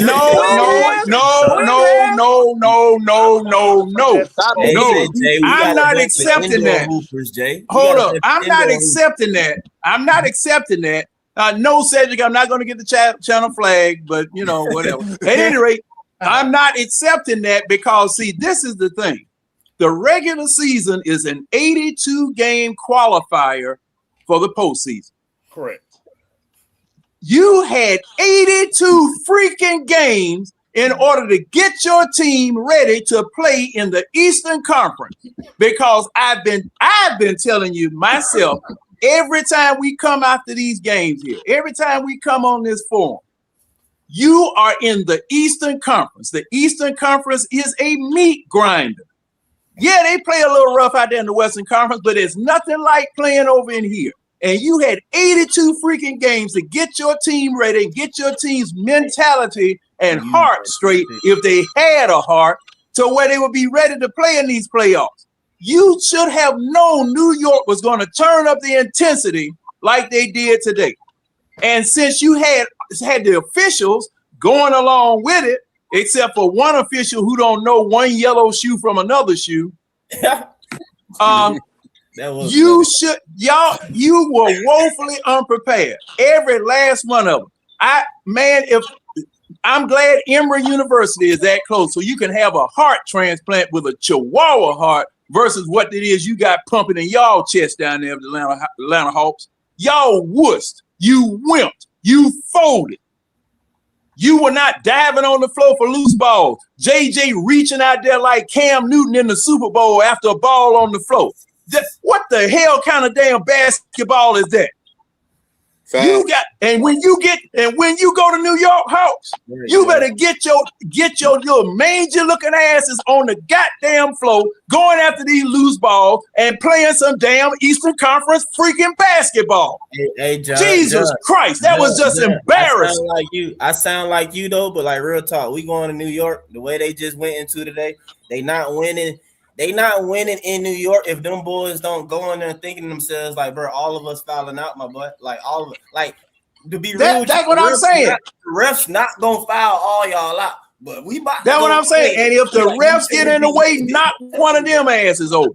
Hey, y'all got to go. Atlanta. See, you embarrassing to everybody who's played ball in Atlanta.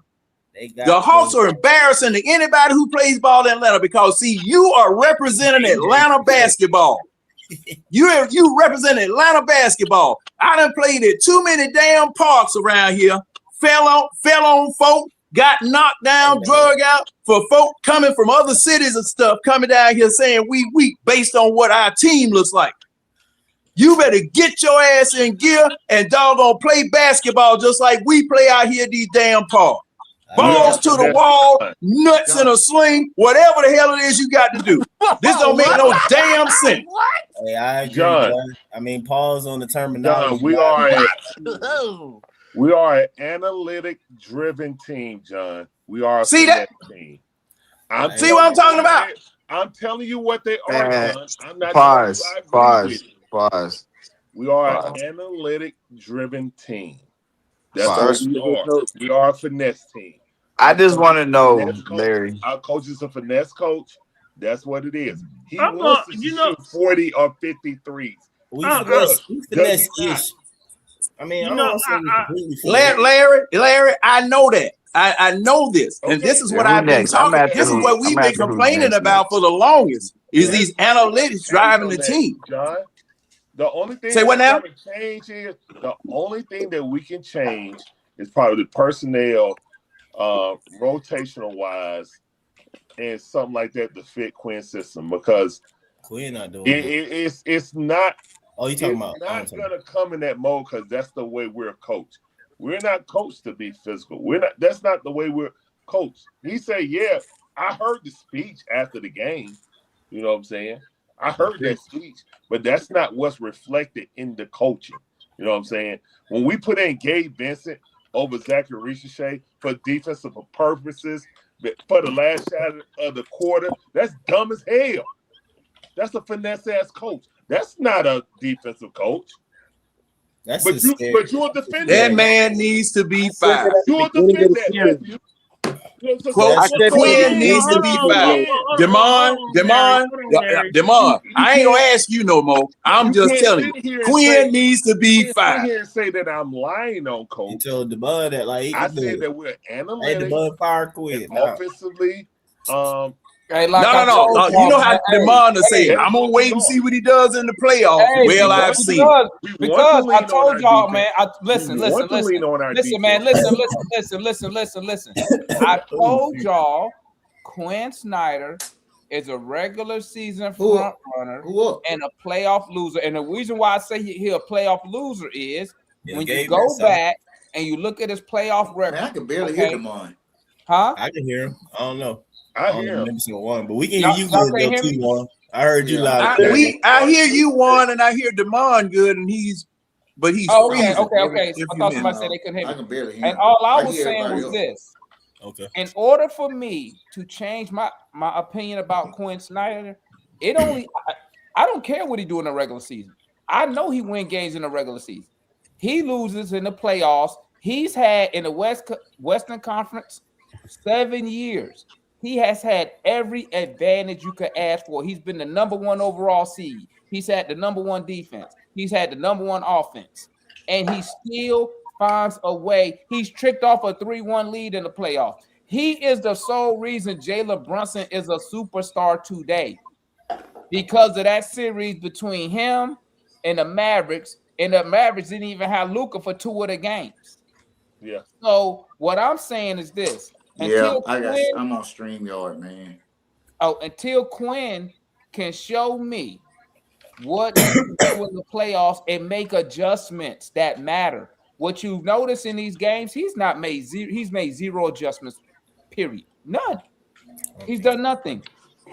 And that's the same thing that happened when he played the Mavericks and he waited to elimination game to finally bench Gobert because they was getting their ass cooked by Jalen Brunson. This ain't Quinn's first time getting smoked by Jalen Brunson. And all I'm saying is, Quinn, show me something. Show me.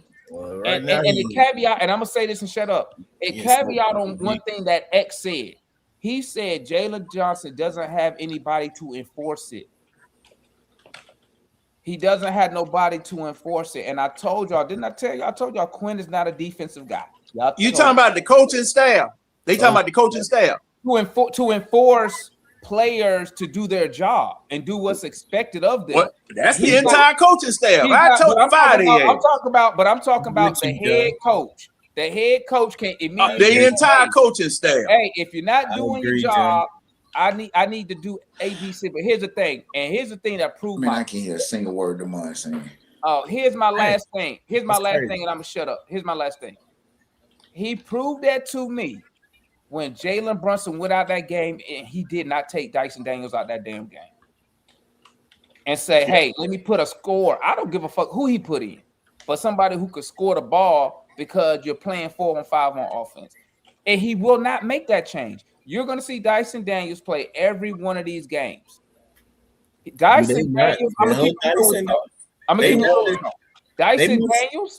Daniels needs to be used strategically in this game. But they must tell Dyson not to shoot though or something, or don't. He hurt you because he hurt you so much on offense You need to use them strategically so you're not constantly playing 4-on-5 on defense, on offense, and allowing Jalen Brunson to just stand there. But serious question though, Damon, do you really think? So like, let's think about it though, because these coaches get paid. They get paid. No, Dyson. I mean, Larry. I'm calling you Dyson. Larry, I hear you, bro. I ain't trying to knock him. I'm just saying, like real, like just logically thinking, like, bro, it is. Like, we all see this. Do the coaches not tell him to actually look score? The coaches, I'm gonna tell you something about Dyson. They said they encouraged him to shoot the ball, but the problem is this: he in his head, he already knows he's going to miss. Well, so not shoot the ball necessarily. I don't want him to shoot in the threes, but really he can play like I'm talking about actually attack the basket and actually look to finish. Dyson has not attacked the basket. Dyson simply attack the basket and look to finish, bro. We straight. Mike, here's the thing. Here's the thing, Mike. Here's the thing. And you already know what Mike. You already know the answer. Because all year, what does Dyson Daniels do? He attacked the basket. He never. I know, Damon. I know what he does. That's what I'm saying. Like, what? And like John saying, the reason why I agree with John, I agree with you too. You talking about Quinn, he the coach. But then if the head coach ain't doing it, well, then my nigga is other. Like, bro, I've been the other coach, bro. And it's like, I'm sitting there. And I'm seeing, like, if anything, bro, the other coaches are really the ones who's supposed to be like the player whisperers, bro, who see the crap throughout the game and it's called a scapegoat. And be like, hey, bro, you supposed to you see that? You did. They the ones who even more so, and then on top of that, they the ones who are individually positioned coaches who work out with the players. So when it's the other time, so it's like, what are any of them doing? It's called a scapegoat. Mike, at the end of the day, hey Mike, let me know if I'm wrong. Let me know if I'm wrong. At the end of the day, at the end of the day, hey Mike, I went to Chrome at the end of the day, when Dyson Daniels get the ball. When Dyson Daniels get the ball, done, I'm gonna say. Go ahead, Juan. Go ahead, Juan. Go ahead, Juan. You said Juan. Hey, Juan, go ahead. Okay. Yeah, I'll re-download here in a minute. So, everybody making valid points, man. To me, the biggest thing that I'm seeing right now as New York is adjusting is they are allowed to play 5-on-4 defense when Dyson Daniels out there. You can't take Dyson off. You can't take Dyson off for too long because his defense is so important against Jalen Brunson. Because Jalen Brunson has been struggling shooting the ball. He still had 19 points, but he's been struggling mightily. He turns the ball over a lot, and that's exactly what you need to keep them in the game. New York also has 3 physical players that our Hawks just don't like physicality. Cat is physical, OG is physical, and Josh Hart is physical. Josh Hart is like 220 at 6'4". Yeah. I said this from the first game. I don't think people understand how strong he is at 6'4". I also don't think people understand that OG Anunoby is 6'7" and 245. He's the same size as 00, but shorter. You know what I mean? And so Jalen don't like physicality. We said this throughout the 82 game season for the last 6-7 months. He doesn't like physical defenders, man. All right. No. And OG is going to stand his ground. You got to go against an OG who's essentially almost the same height but bigger than you, and then a Josh Hart who's smaller than you in height but the same size as you in weight. You know what I mean? And then they're building a triangular wall around him every time he drives. Why? Because you can do that when Dyson can't shoot. Dyson's not going to shoot, so I'm just going to throw an extra defender out there, and I'm just going to clog the lane. Jalen doesn't have lanes no more. Jalen gets in the lane. He don't want to shoot the ball no more because he's looking for the extra pass. He's playing like LeBron did when LeBron didn't have a jump shot from the beginning of his career. And he's going to have to figure it out, man. I don't know if he's going to be the alpha. I don't know if he's going to be the fucking beta, man. I don't know, you know what I mean? But he's got to figure out a way where he can contribute to this game. The thing I also know is that Jalen assist totals have went down from what it was in the regular season. And his fouls have gone up to almost 4 fouls a game as well, man. You know what I mean? So he's fouling more. The assists are going down because he don't have the ball in his hand. He's not able to play in the half-court game. I know Matt said something about that as well. The half-court game, he's struggling in that as well. Now we have the C.J. McCollum that can consistently score at the half-court game. And then Quinn with his rotations, man. I like Gabe Vincent. He's a great defensive player, but I don't like when he comes down and dribble the ball one time, don't look to pass and shoot a three, and he goes on the opposite side of the scoreboard. You know what I mean? And then he'll come down, he'll shoot another one and don't touch nothing. You know what I mean? Like those things matter in the ebbs and flows of the game, man. You know what I mean? People just think that Dyson and Jalen just gonna come down and just gonna be a streamline to the basket because we're playing against the Knicks. They have very good stout defenders, man. Like they might not win a championship, but they have very good defenders. You may not like it or not. They have good defenders. Alvaredo's a good defender. He had like 3 threes on us tonight. He had 4 steals, I think, tonight. Josh Hart is a good defender. He was making life miserable for CJ McCollum. The dude had 3 turnovers in a minute. You know what I mean? In the second quarter. You know, all those things go under the radar when we talk about what the Hawks should be doing. I absolutely agree that Dyson has to exert himself a little bit more when placed against smaller opponents. But the point is, Queen got to go back to the drawing board. We can't shoot threes all game long. We got to figure a way to get in the paint. We got to figure out a way to get in the paint because Karl Anthony Towns is going to foul you. Mitchell Robinson is going to foul you. When you get in that paint, you got to make them foul you or make them contest your shot. You eventually going to get some free throws to go your way. And then you got to make the free throws. So that's my point.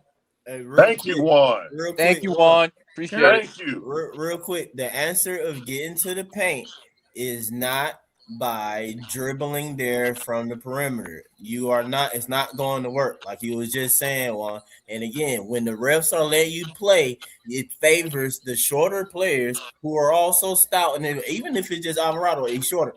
You dribble, you put the ball on the ground one time, it favors the shorter player.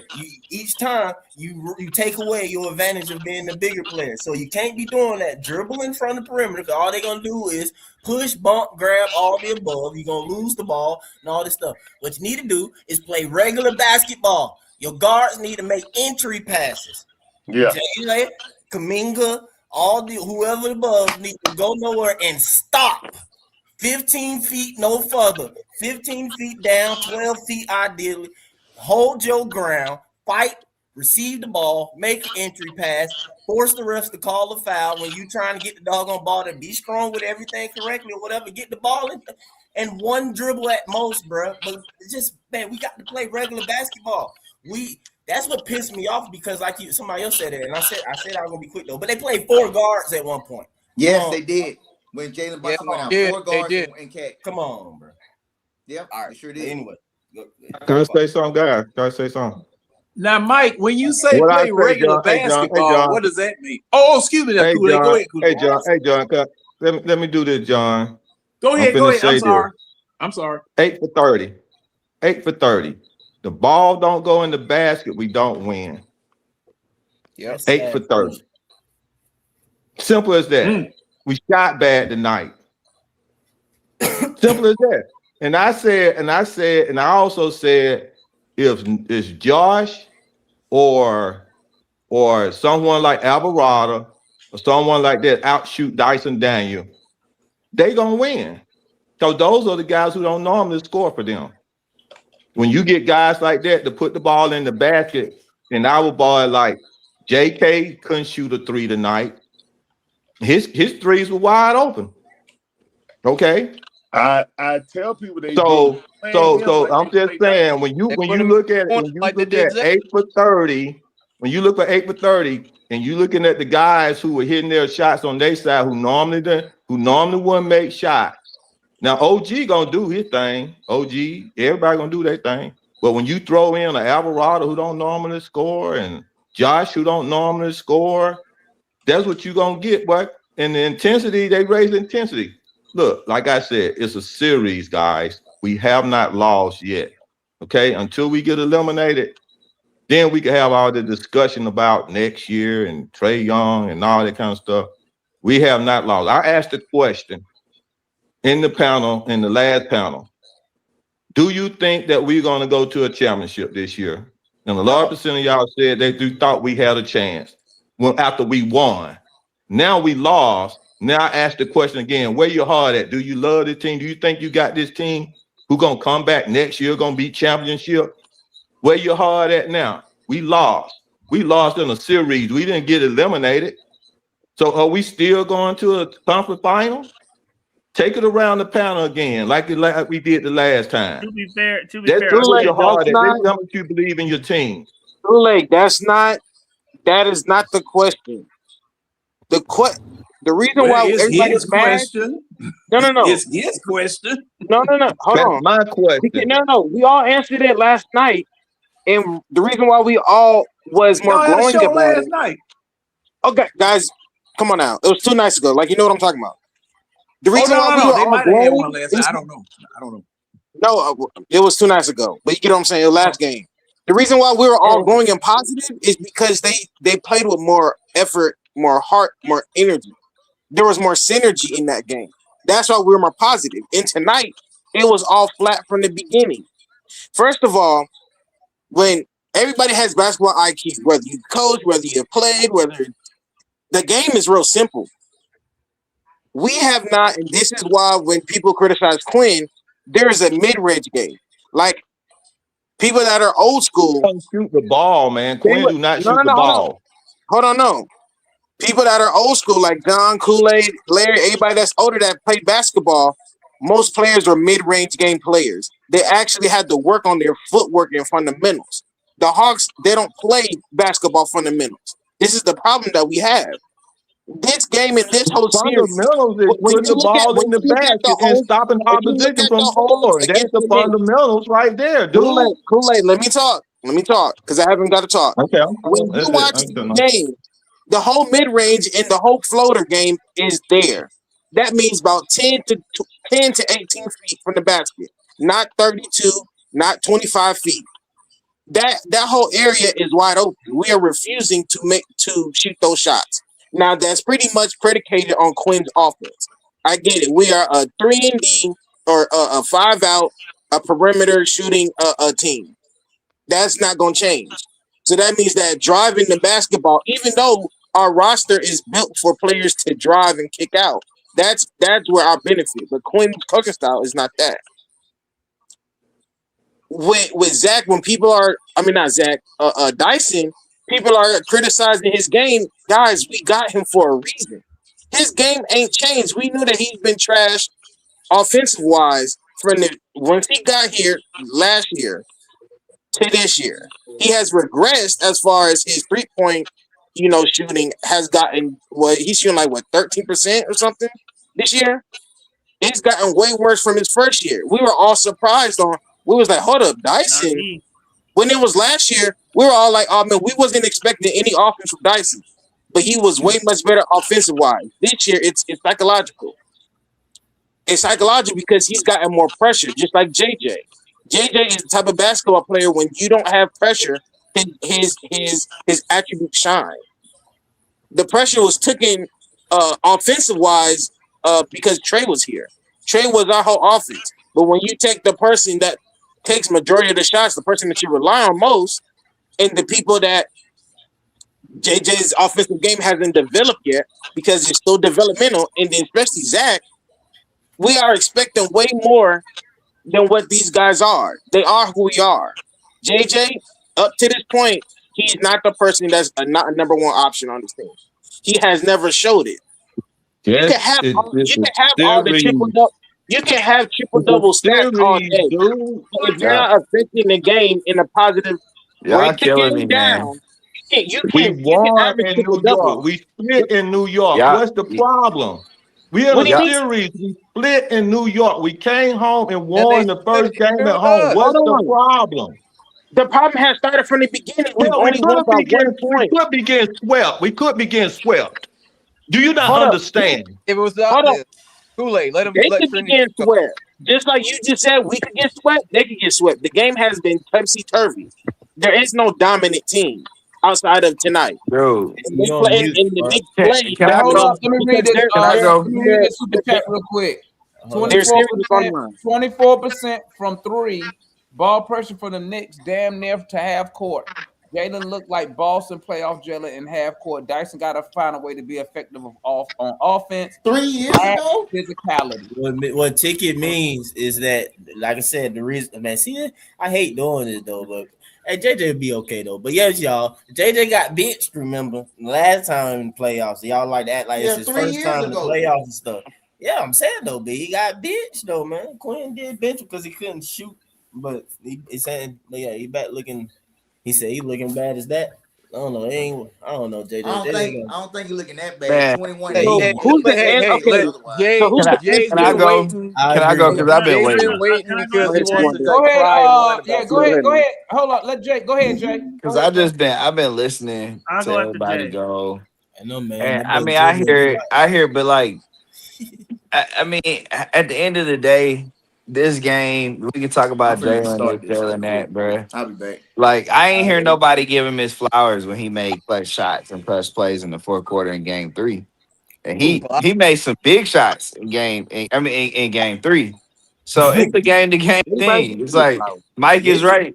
He was all Look, right. I'm gonna tell y'all the real, TJ was the one that was doing most of the work. People did give him Bro, y'all flowers need since to go the back and last y'all game. need to see that Jalen Johnson had 2 key buckets. When it mattered, he had one under and right around the 2-minute mark. He had one. He had the second to last shot when we was down 3 He had a to great, cut he it had to a good 1. drive to the basket He had where a good drive to the basket. contested it and he And stayed earlier with it. he had made a 3 in the quarter 2. Like he was good. He had his typical Jalen Johnson game last Oh yeah, I think in when game Jalen 3. Brunson flopped like a little hoe, he Like I'm just saying, it's game to game. The Mike, thing is, what swung the series for the Hawks is Jonathan Kuminga's minutes. And like everybody else, Jonathan Kuminga just didn't play well. It's no secret. In game 1, Kuminga did not play well. You was getting blown out, and he had a 12-0 run to make it look better on the screen. Tonight, when he wasn't as good, same thing. Like, all right, we did not play up to the physicality tonight. I mean, should they have been more prepared?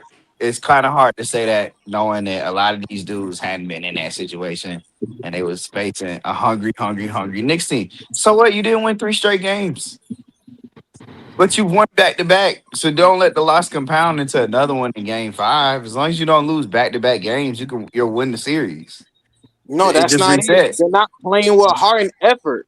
That's the Bruh, they problem. played with heart and effort in game 2 and in game 3. Like, bruh, this is the level of intensity. And John, I'm disappointed because last game in your 2 minutes, you ended it with saying the intensity in the series is about to go way up and we got to be ready. And tonight, the young team just wasn't ready for it. That's Yeah. okay.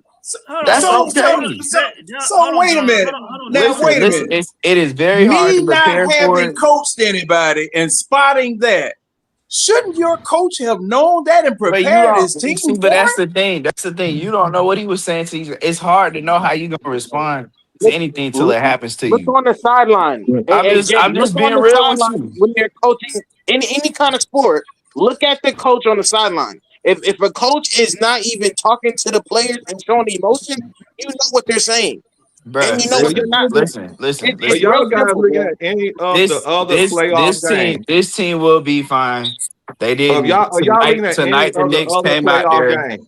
Ain't you I've the been one who watching said the them, Knicks are bruh. gonna I'm beat us? looking at one right now, all the Listen, games are going about the listen. same. Do y'all not realize that most of the playoff games are going about the same, except the OKC game and And the one more? Lakers. All of them is going about the same. The No, competitive. I'm still like I'm the watching Denver get their Timberwolves butt are kicked about to right go now. at 3-1 on the Nuggets right now. And they lost 2 Exactly. players, bro. That's crazy. But see the difference between the Timberwolves and the Hawks is this is like year 3. This is like year 3 for this group. Year 4 of them being a playoff team. It ain't year 3 for But you AO. unseen the Timberwolves No, take it's out not year. Denver It's year 1 for him. before. But I'm just saying, as an overall group and as a team, as a coaching staff, this is year 4 for them, bro. Like y'all not But you understanding that.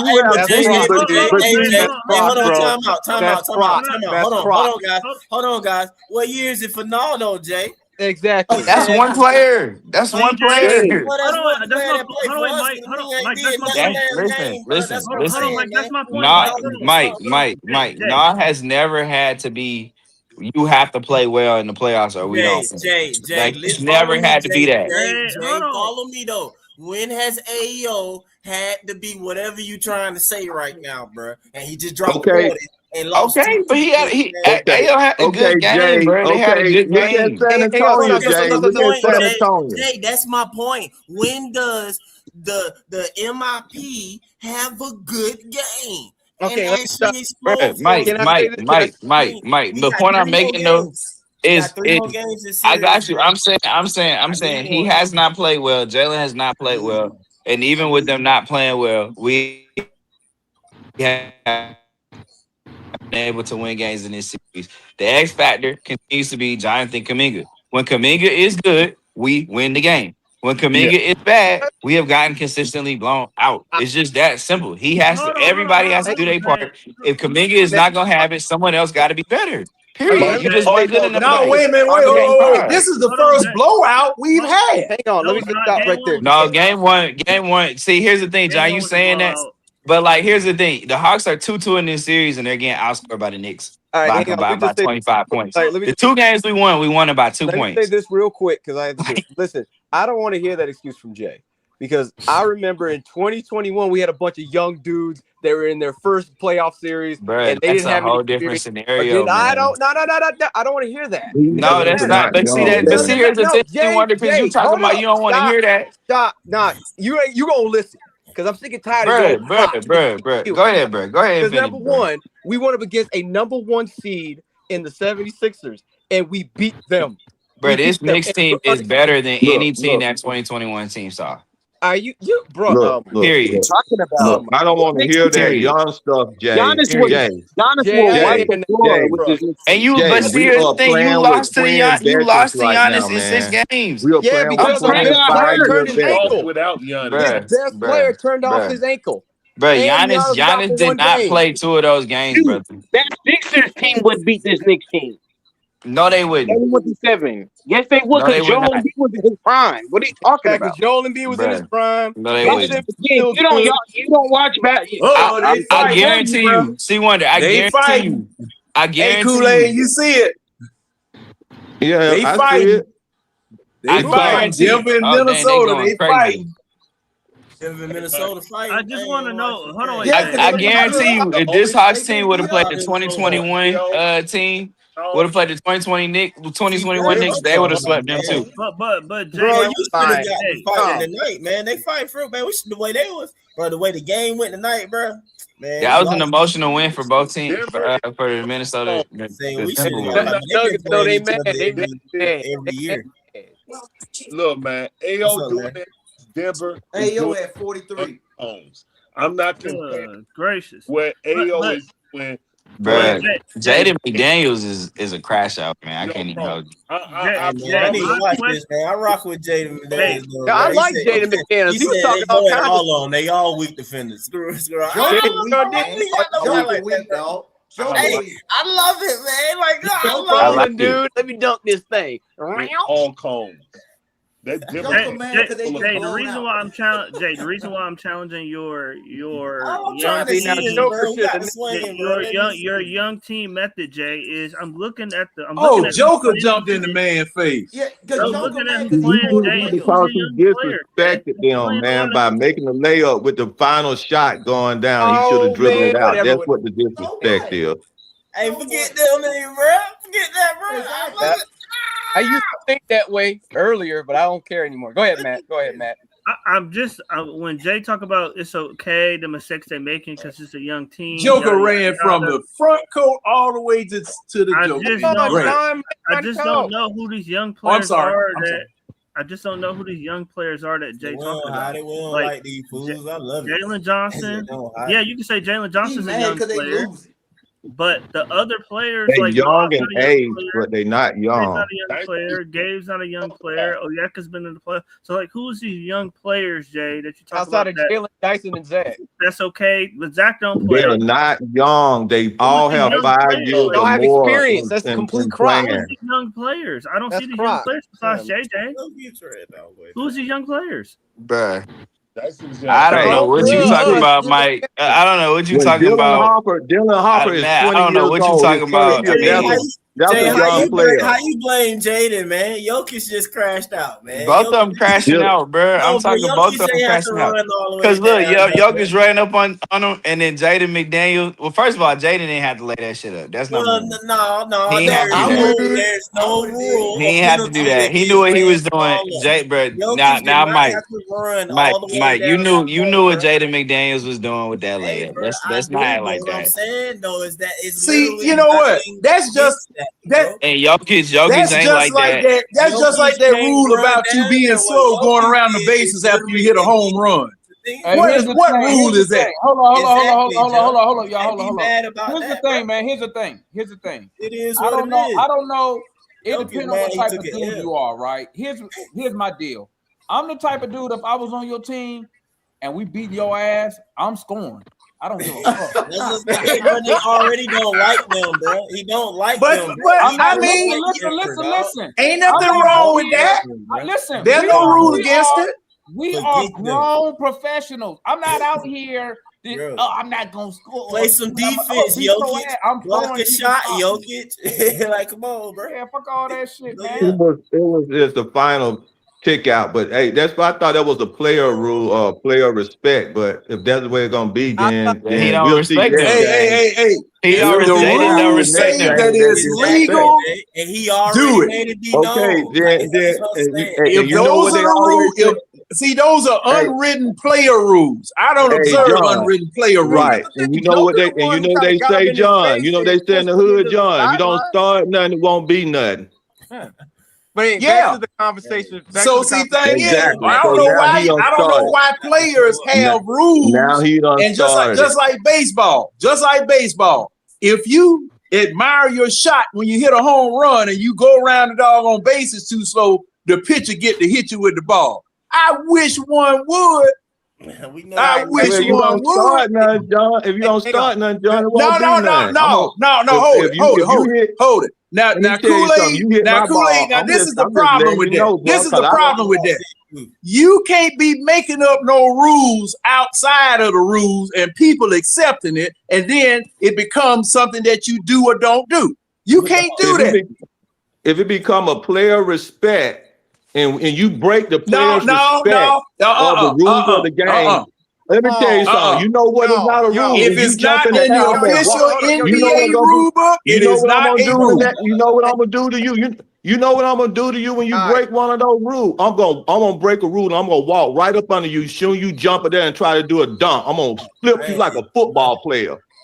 Now that's gonna be a rule broken too. Cause that's supposed to be a written rule. Well, Kool-Aid, now Kool-Aid, if something like that happens, I'm gonna be sitting outside your locker room with all of my stuff on, waiting. And you know what? And then I'm gonna know you're gonna be sitting outside with your locker room. I'm gonna have my Uzi ready and my hitman.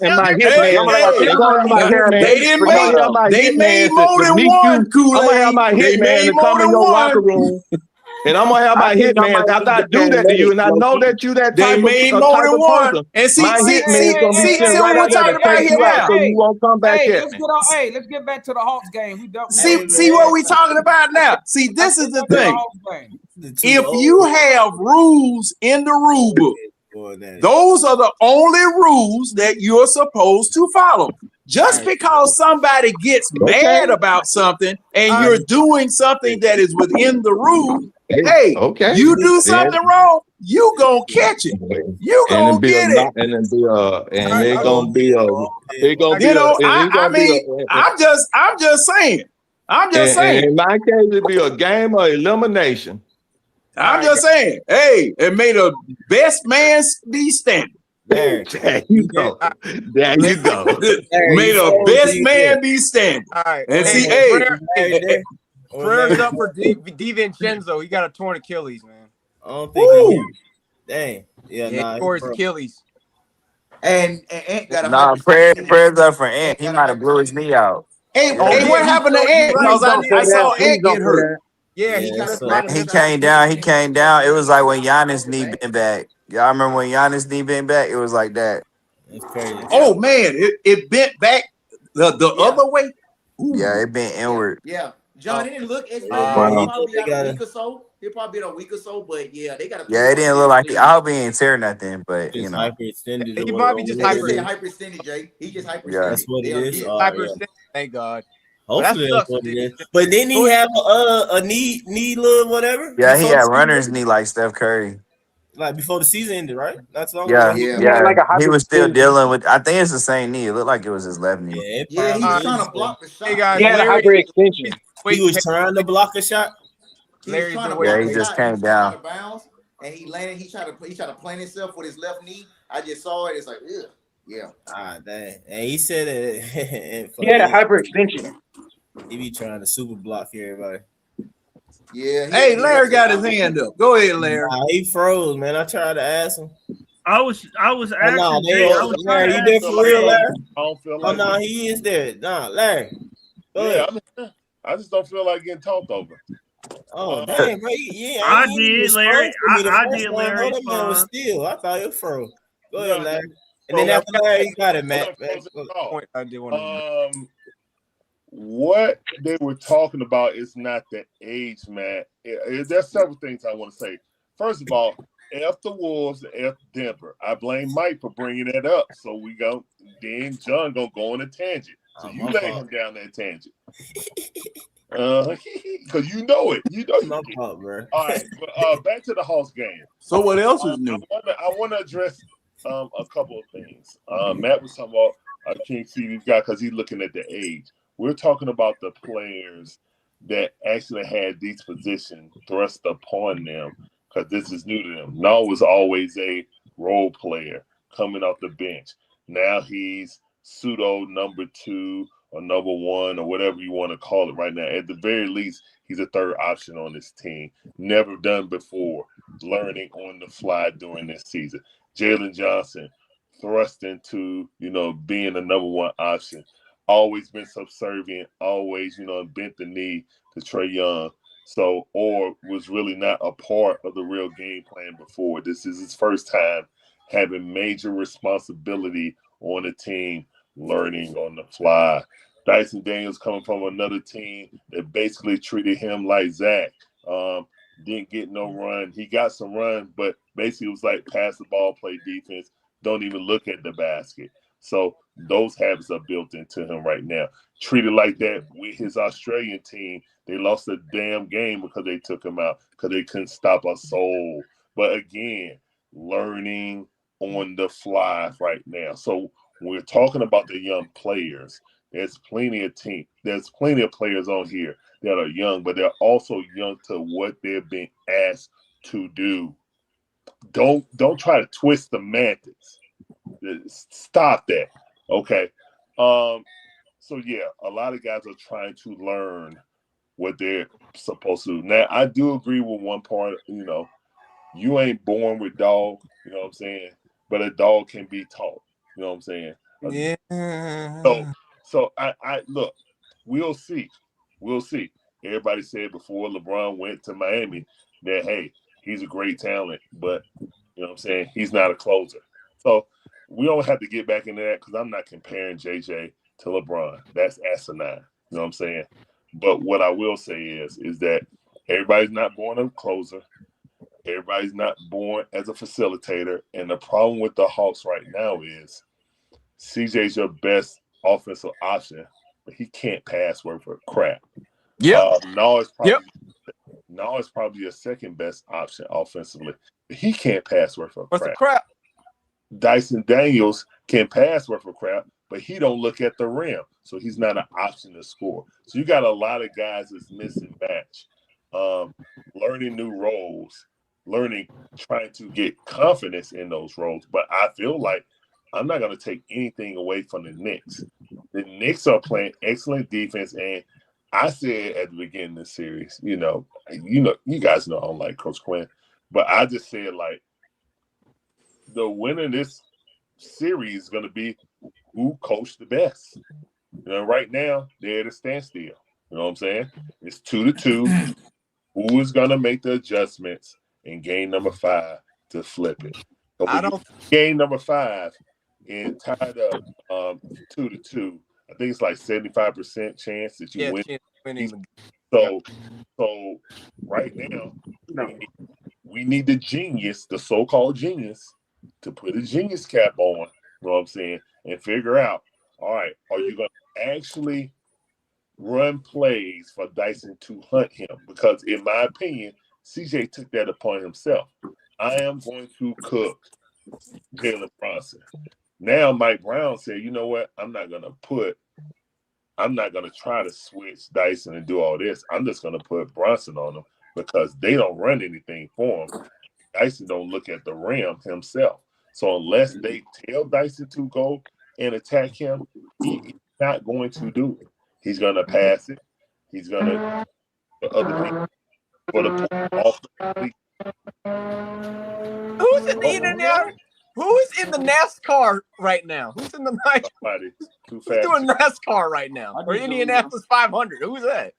Somebody was playing a game. But yeah, I mean, that's kind of how I That look. sounds like somebody had gas at first. But anyway, I just can I say, that was a car shooting down the street, man. It was loud, man. Sorry about that. In my opinion, you're going to make Dyson to do that. He's not just going to naturally just say, okay, I'm going to take advantage of Jalen Brunson. He should, you know what I'm saying? I'm not absolving him for not doing it, but he's not the type of player that's going to say, I'm going to say F everybody else, and I'm going to go take this shot. He may do it randomly once. He did it randomly once and laid it right up on him, but he's not going to keep doing that. He's going to, when he's going to say run the play, he's going to run the play. All right, that's all I'm going to say. I just want to hey, let me say this real quick. I'll say this as a wrap up. I understand what Larry's saying. He's right, but this is my main problem, though. Like you just said, CJ scores, but he doesn't facilitate. We need a point guard. Like I've been saying this from the jump. Hopefully, we get one. We're gonna get one in the draft, but the guys are out of their sets. They don't really have a guy that can settle them down. Like, yeah, CJ can score and go ISO, which is ironic because people were saying, hey, we're playing too many dribbling out the ball. But that's basically how we've won the game that we've won, is that CJ had the ball in his hands and taking over the game. My thing is like we need to figure out, because if they keep doing the cat thing, there's not really any answers we have for that. No, we don't have anything. We don't have an answer. That's the biggest problem that I have, is like, and that's why I ultimately picked the Knicks, is like, there's no answer for us for Cat. There's none. How bad is Jock Landale's ankle, though? That's what you really need to be asking. He's not coming back in He's not coming back to the second round. He ain't coming back, Juan. Bro, Cat didn't really go crazy like that, though, man. Cat just made Cat played a good game. He just made the right plays. Bro, listen, even with all that, he put all that. You just didn't make shots, bro. That's all it came down to. No, bro, we didn't. We got out. Here's your issue. Here's your issue when it comes to Cat. You're not gonna. You can't shut him down from scoring, but you can limit the 10 assists he had tonight. That's you all. You can try to limit the 10 rebounds he had tonight. Well, the assist, man. No, we can't limit. It was the assist. You can't let him be the hub. Falling asleep. You know what the assist mean? That's what I'm saying. You know what the assist mean? It means that the other people is scoring, and the main person or whatever who had 2 good games, bro, really 3 good games out of the series, probably all of them though, but 2 for sure here though. It's OG, bro. That's what I'm saying, man. JJ. OG's playing. No. Hey, yo, guys, can I say this? OG has made a lot of tough shots though. Mike, OG has made a lot of tough shots. AJ. Hey, I hear all that though, but Jalen ain't cut where it's supposed to be, bro. Hey, man. Hold that nigga, bro. Like, bro, all the off-ball stuff, bro. Cut, bro. I'm telling you, bro. He won't be able to go nowhere, bro. Y'all gonna have to. They not gonna call it, bro. It's just simple as that, man. You gonna have to make him. He gonna have to just literally push me off of him, bro, to get off to get open, bro. And I ain't gonna flop. You gonna have to legitimately push me, and then the rest gonna call it. If you do all that, extend your arms though. But I'm telling you, bro. Like, but JJ ain't that person, bro. You feel me? That's just simple as that. And we too busy thinking about Jalen Brunson and Cat that it's like you ain't thinking about. So it's almost like, I mean, but Yeah, I don't know. If anything, you might want to put Kuminga on him, but at the same time, though, you need Kuminga to kind of battle Cat because JJ still ain't gonna do it. He too much of he just not gonna use his body in no type of way, bro, to do anything in Yeah, the Jalen game got to man up and guard without Cat. the ball in his It's never hand, gonna bro. happen. Nah, If hey JJ guys, don't nah. have the ball in his hand, The one thing I will commend Foot. The best thing he done said in like 3 months. The players are who they are, and they're not gonna change. Like Jalen Johnson, to say Quinn Snyder has to tell Dyson Daniels to take a dude he's 7 inches taller than to the rim and be aggressive is absolutely ridiculous. Okay, Dyson. No coach should have to tell you to literally play offense as a guard. Take the ball to the rim. Johnson won't do it either. He don't need to, like, a coach don't need to tell Dyson Daniels. Jalen Johnson won't do it either. Jalen Johnson issue is Jalen Johnson is getting to is Jalen Johnson got 2 issues. One, he's getting pushed out. Jalen Johnson is getting pushed out too far away from the. He's getting pushed out too far away from the rim. So Jalen Brunson and Clarkson on him. Stop lying. Jalen Johnson is getting pushed too far out. So Jalen is gonna. So man, I have a question for Matt. Can I speak real quick? Yeah, I'm saying when he's done, I got a question for him. You finished, man? No. So shit. So Quinn Snyder is not the problem. Like him making Dyson Daniels go to the rim. That's not like no. Dyson Daniels has to not be an offensive liability himself and go to the rim, and not the 2 times that he went to the rim when Brunson wasn't in the game and he threw that whatever that was up at the rim over Cat. I don't know what that was. So no, that's 1. 2, Jalen Johnson, like running this stuff for Jalen Johnson in the post is not going to work. Even if Jalen Johnson get the ball in the post, he fades away from contact. He does not embrace contact. So running him sets on the post to get him closer to the rim is not going to work. Jalen Johnson does not embrace contact. He fades away from contact. That's not like that's what Jalen Johnson is. This year of experience that Jay keeps talking about, that's not going to change Jalen Johnson's psyche. He's contact adverse. He's always been contact adverse his whole career. That's just who he is. And then lastly, this whole it's okay because they're a young team that Jay keep talking about. No, they're not. Like if we had a proper young team, a young core that we were playing through, I would give Jay this pass. But that's not the case. CJ McCollum ain't gonna be on this team in 2 years. Okay, Naw is probably gonna have at 30. I would hope Naw has a reduced role at 30 on this team. Jalen, everybody. Well, if they're being honest, everybody know Jalen Johnson is not a number 1 option. Everybody knew Jalen Johnson wasn't a number 1 option. So this role that he's playing in, this is his role. That's a second option. Maybe some nights a first option, but primarily a second or third option. That's who Jalen Johnson is. It's fine. Aaron Gordon type. It's fine. That's who Jalen Johnson is. So is Quinn the coach of the future, y'all? No. I mean, maybe Quinn. I don't know. This is ridiculous. I don't know if Quinn is the coach of the future. But what I will say is this young team their mistakes are okay because they're a young team. When we're playing through Gabe Vincent, we're playing a lot of minutes. Gabe Vincent, CJ McCollum, Naw, Akan who's been in the playoffs before. So, like, no, we're not this young team that's going to make young mistakes. No, we have a veteran-led team. We got a veteran-led. Our young players, Zach is not playing. Ace is not playing. This role, Dyson, like in another year, Dyson isn't going to be better. This is what his role is. He's a defensive specialist that's being overpaid and overplayed. Matt, question. Can I ask a question? Y'all try not to get mad, man, because he said it about Dyson. No, I'm talking about anybody. Jalen Johnson. You saying Jalen Johnson's book is already written? That's Jalen Johnson. So wait, Matt. So based on what you said, are you saying the Hawks should just tear it down and start over? Because that's what it sounds like you're saying. No, he's not saying that. He's basically saying what a lot of people saying that you still a work in progress. What I'm saying, Jay. What I'm saying is your excuse for what, Jay. I'm saying your excuse for why the team isn't He's not the performing same. well is not valid because we're playing through the veteran players. We're What, not. wait. What did I say was We the don't have reason a the Hawks veteran weren't team, playing man. well?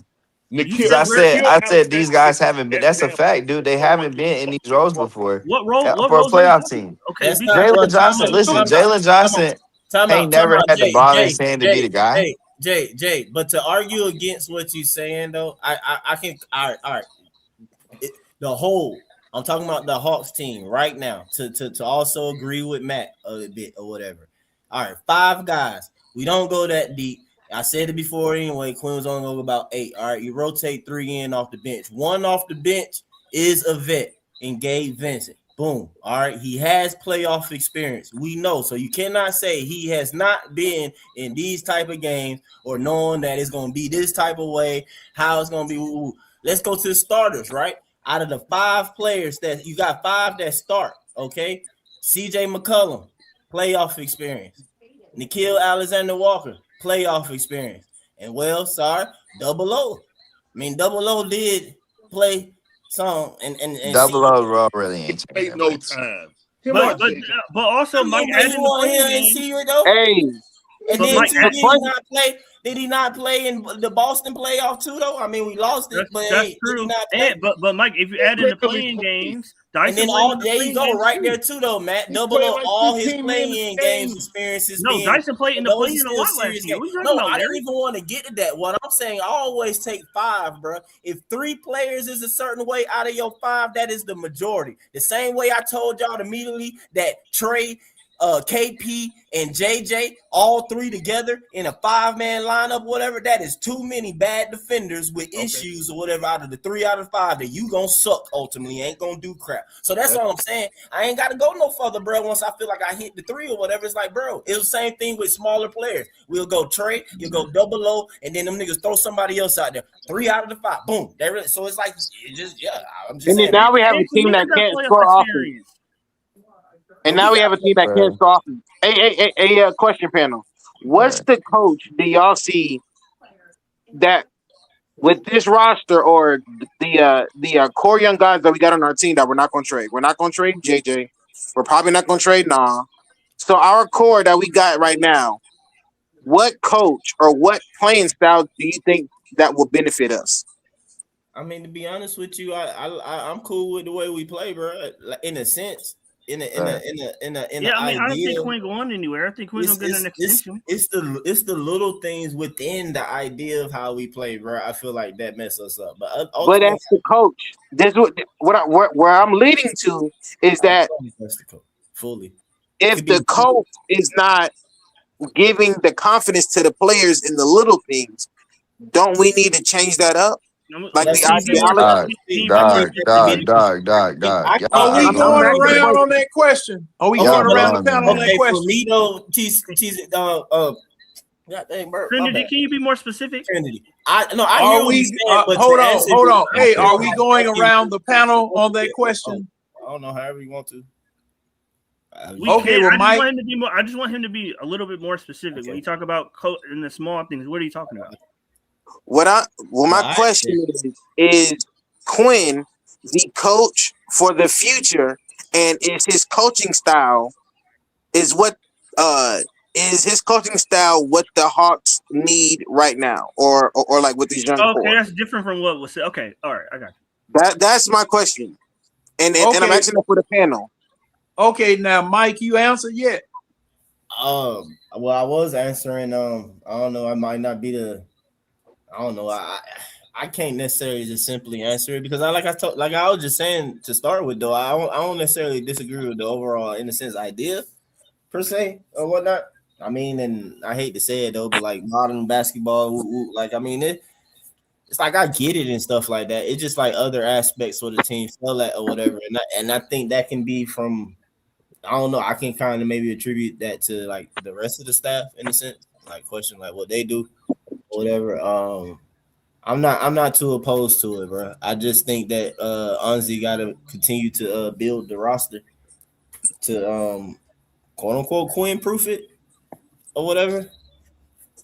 Even though I don't know, that might sound like I don't like the system, something like that. I don't know. I know that probably sound weird for me saying it though, but I'm not, because like even tonight and stuff like that, bro, I don't really feel like it's the system that's the issue, bro. Like I'm not complaining about the shooting the shots, the threes, or bro.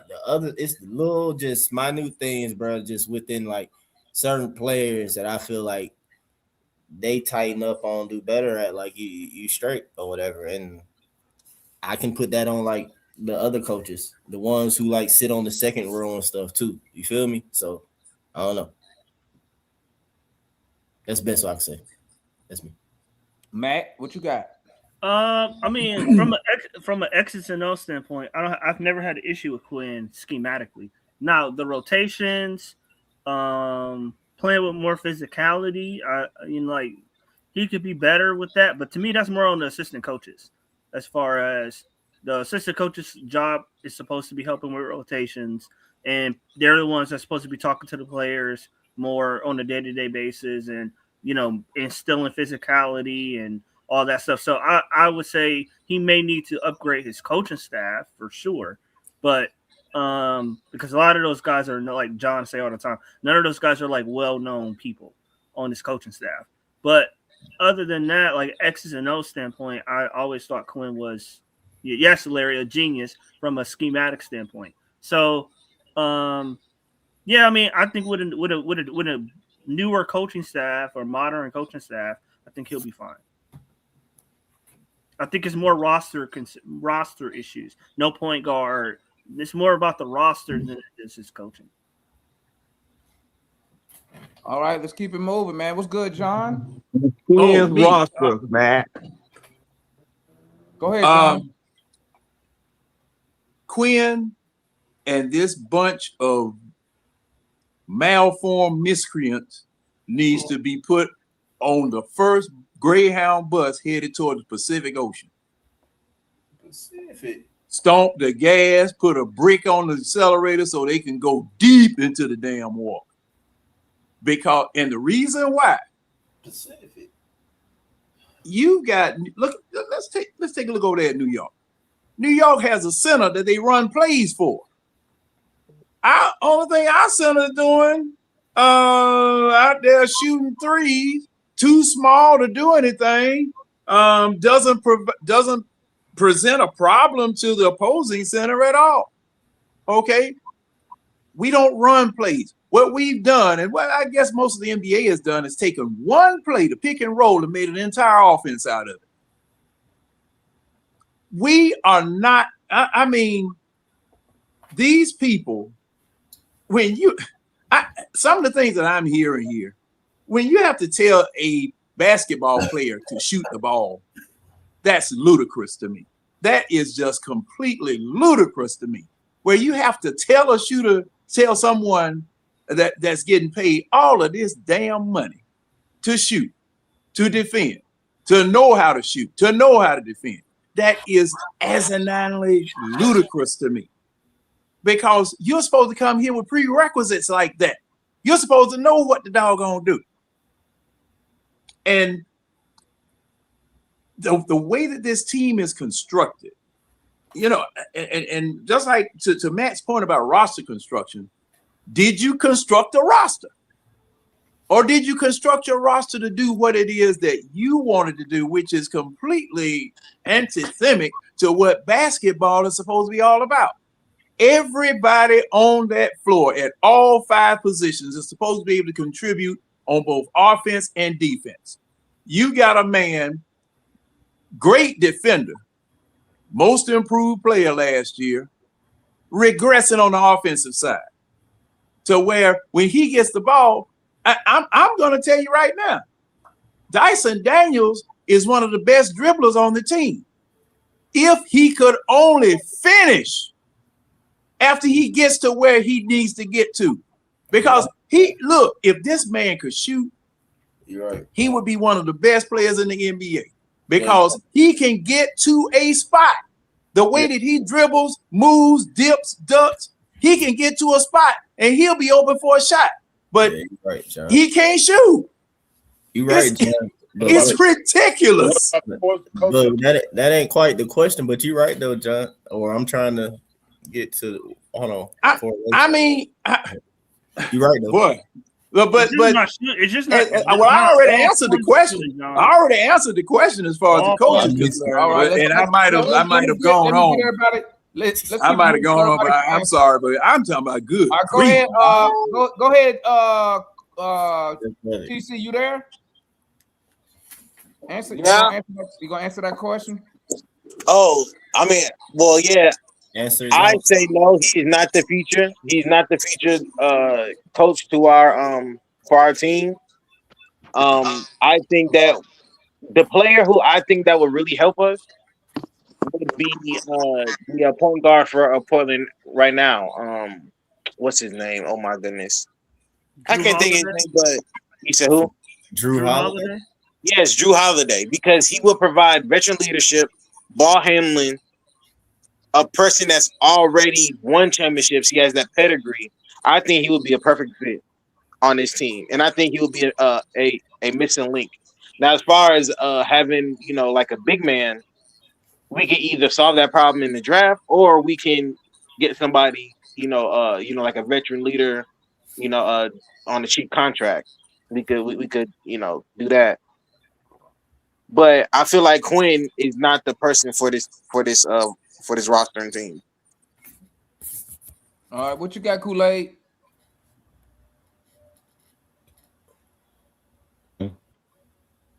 Hey, look. I already said you can't win with Quinn. I am sick of seeing Quinn veterans rotation for the last 3 years. I'm just sick of it, man. This man, I think we finna go into a rebuild, get some young players and start playing them and sharpen them, getting them ready for a long run. And then we go get some new vets. Every year, there's some new vets. And I'm sick of it. And it's all Quinn asking for these vets. I'm just sick of it.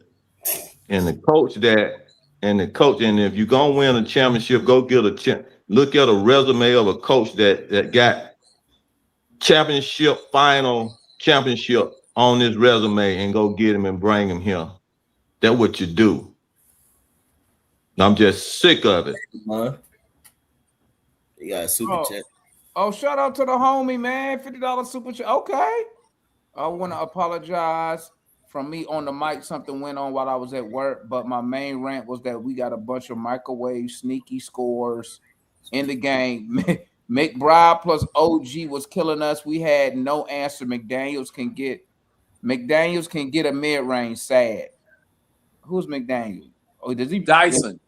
So he's saying Dyson can't get him. Oh, he need to get a mid-range. Salute to my boy with the $50 super chat. Okay. Mid-range. He need a floater, a consistent floater for sure. Don't he got the push, John? I said consistent.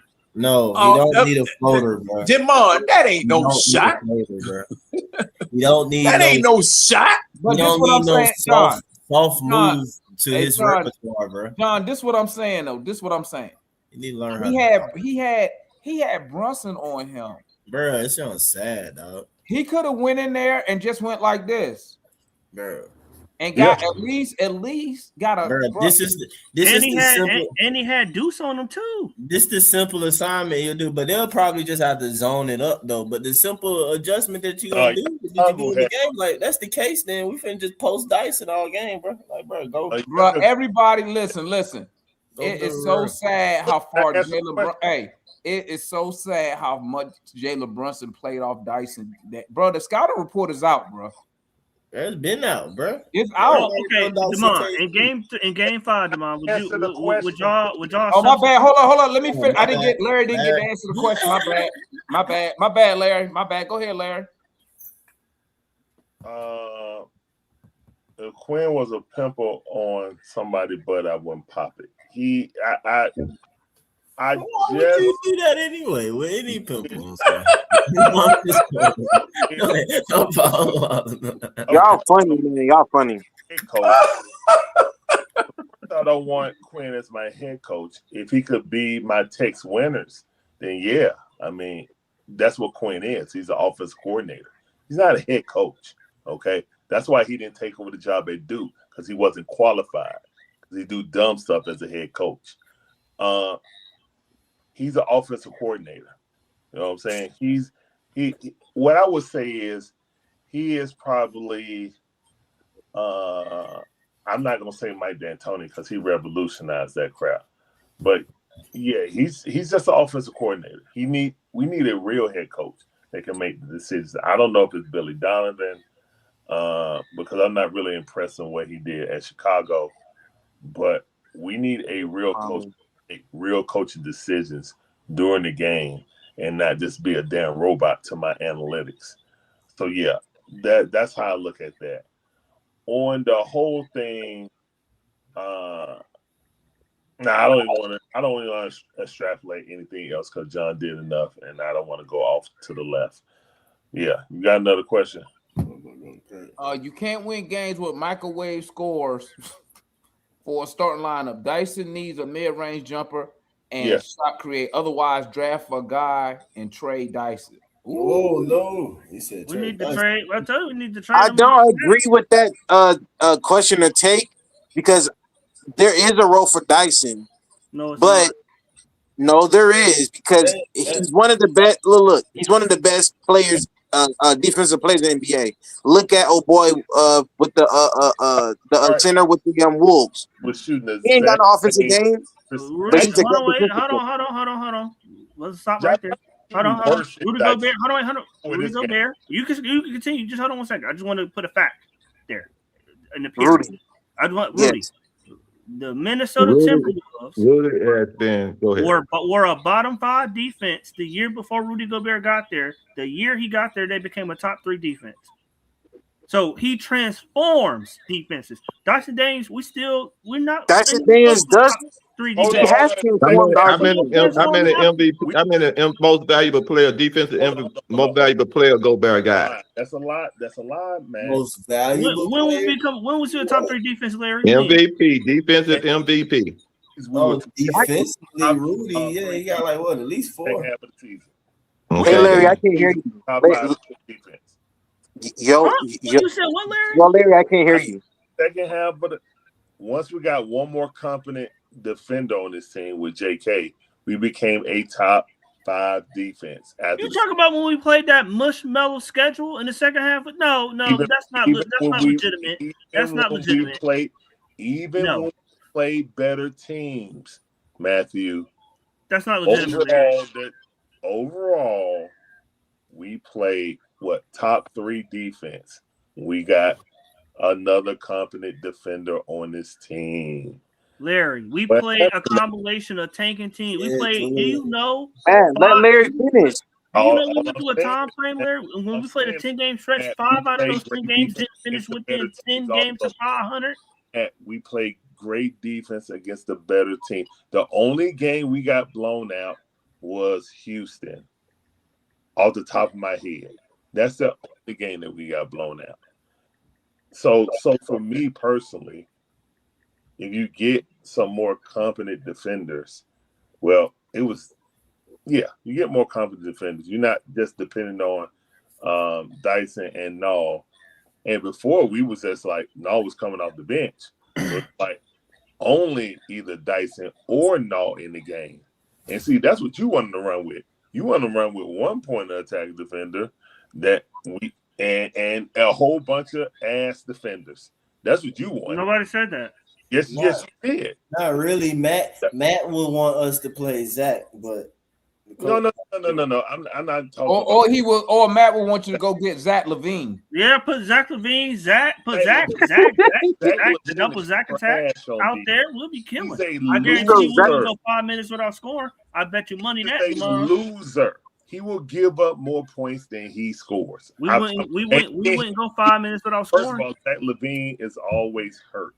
Oh, you talking about Zach LaVine? I don't agree with that. Hurt. And when he isn't hurt, he's crying for the ball. He's cursing out fans and not playing defense. He's a freaking loser. Oh man, somebody tried to get your president again. Loser. Hold up, my boy say if Dyson don't turn into Evan Mobley, trade him. People fail what do you say?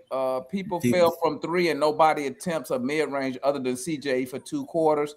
Cat grew some balls and played the paint. Need counters to him. Like my thing is, Larry. Like the mid range is coming back, like Emmanuel. Yes, the you mid range is do. coming How back. much is the defensive specialist worth? Yes, you do.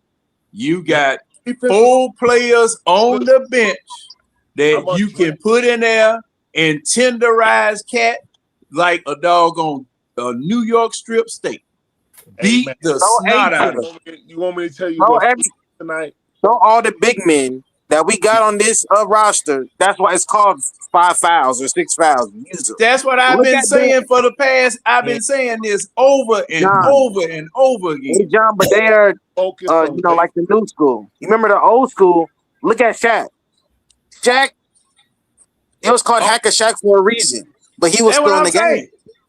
Cause see, So, old foot were trying to tell me. Cause see, the first thing I said, you got to do like Detroit did in the 90s. Send waves of players at him. You got 24 doggone fouls.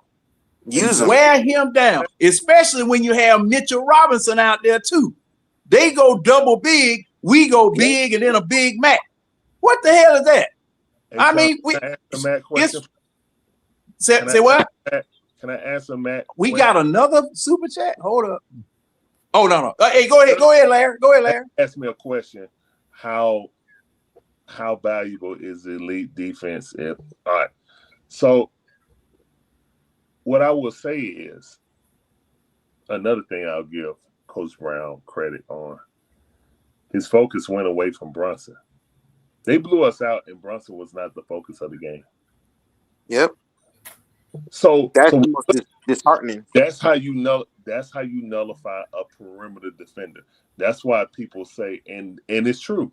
That's why a big man who can protect the rim, unlike a Yucca Kongu, a big man who can snatch every rebound, unlike a Yucca Kongu, when you have a rim protector, unlike a Yucca Kongu, down there in the paint, you don't. Guess what? That balances what you would have.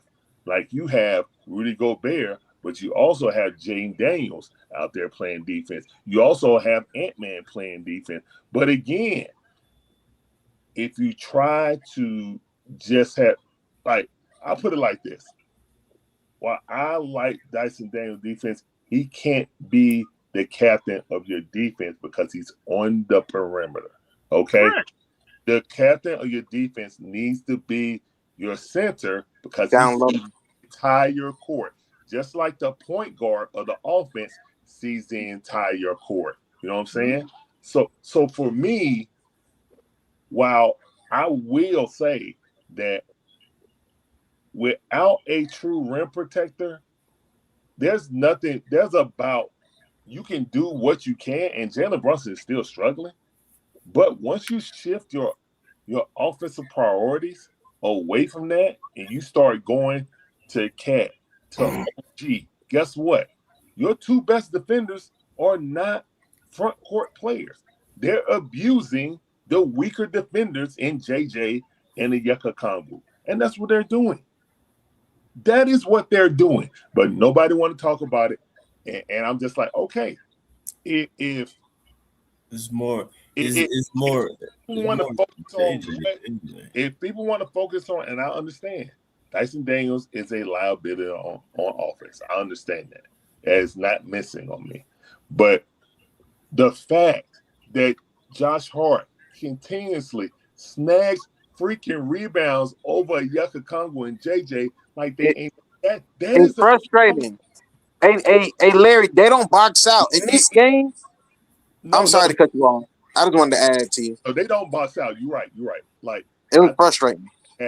We've never taught to box out. Clint came here and he boxed out. We never taught to box out. JC didn't box out. Yucca Kongu sure as hell don't box out. And Jalen Johnson's athletic enough to grab rebounds. He's our best defensive rebounder.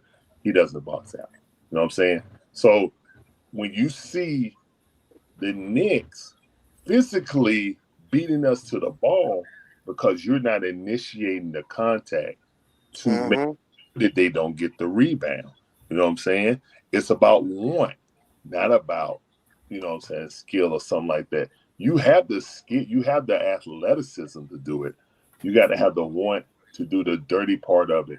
Yo, let me turn around and put my back on somebody before, as soon as they come up. Let me crash the boards when I know most likely, bro, they this don't. 3-point shot from Dyson is about to be They a hell. don't want to do none of that, bro. Let me crash. Everybody go to the basket and go, and that's why I said it starts. I'm sorry to cut you off later. I'm just adding to it. It starts with the head ball coach.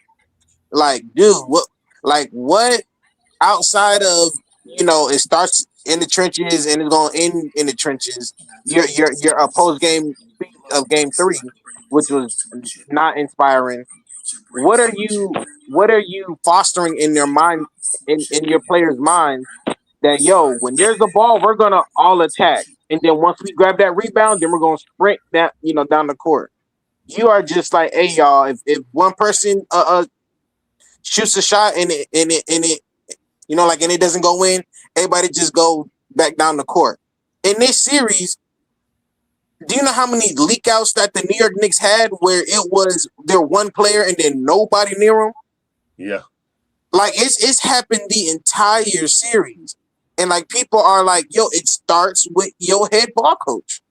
This dude, I don't know, outside of, because people want to give him credit for the 1 or 2 offensive plays that he calls up. Do you know what a creative play that he called up that people give him credit for? Is that last CJ McCollum play on game 3. Do you know what that play was? It was called ISO ball. No, That's not a creative. I gotta stop you. No, Matt. Rewatch the games. Hold on. People have gave him credit for ISO ball. If you go, hold on, no. If you go back, that's and watch not creativity. If you go back, I can show you creativity. If you go back and watch that play, he ran a brilliant off-ball action for CJ around the loop to get him to score in the spot. No. The shot called ISO ball. That's not a great play. That is an easy developed play. Have been in isolation, but to get to the shot, no, that was beautiful action. It's called a screen, Matt. That is not a beautiful. That was a double screen what he did, and it was ISO. You focusing on the end result, not how they got there. If you watch the whole play from when they handed the ball to Onyeka, you will see how they ended up. You focus on end result. No, that was a beautiful action he ran to get CJ in that spot. What I'm saying is that's on the rare occasion. That's what I'm trying to say. If not, he does not. Again, watch his entire career. He's a very good play caller. But as far as people are crediting him as a genius and cool, when you do it on a limited amount of plays, but his primary offense is a 5-and-out offense. There's a lot of ball watching. This is what I'm trying to say, is that when you are watching this dude and what people credit him, I'm like, it's not that creative. We're not really doing too much. Once the ball handler comes up the court, he does 1 to 2 screens. And CJ is fighting his entire life. Just like when Trae was here, he was doing the same. It wasn't really creative. And then these past 2 games, we have just gotten lucky where it's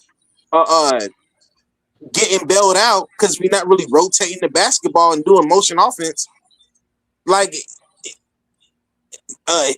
Quinn's coaching style is he's coaching harder than, or his plays are harder than they should be. That's what I'm trying to say, Matt. We don't have a point guard. I think your problem and Larry's problem is really the same. We don't have a point. We don't have a point guard, right? So that's why it looks so hard to get into our. It's not just a point guard. It is that's a major factor without a point guard. And then Larry talking about, which I agree with him, that a defensive center, right, is more important than a perimeter guard. So perimeter, POA defender, whatever y'all want to call him. That's why I said, well, Larry, you said it well. That's why we need to trade Dyson for a big. Oh, you don't have one guy be the anchor. But I'm saying, Larry, you're never going to get. You hear what Mike said? Mike said you can't have 3 horrible defenders on the team, and it's not going to work. You need one attack guy. You need a rim protector. And you need the guy. But your point of attack guy has to be able to shoot. Say some guys. Exactly. Can I say something? You need a rim protector that's excellent rim protector and a rebounder.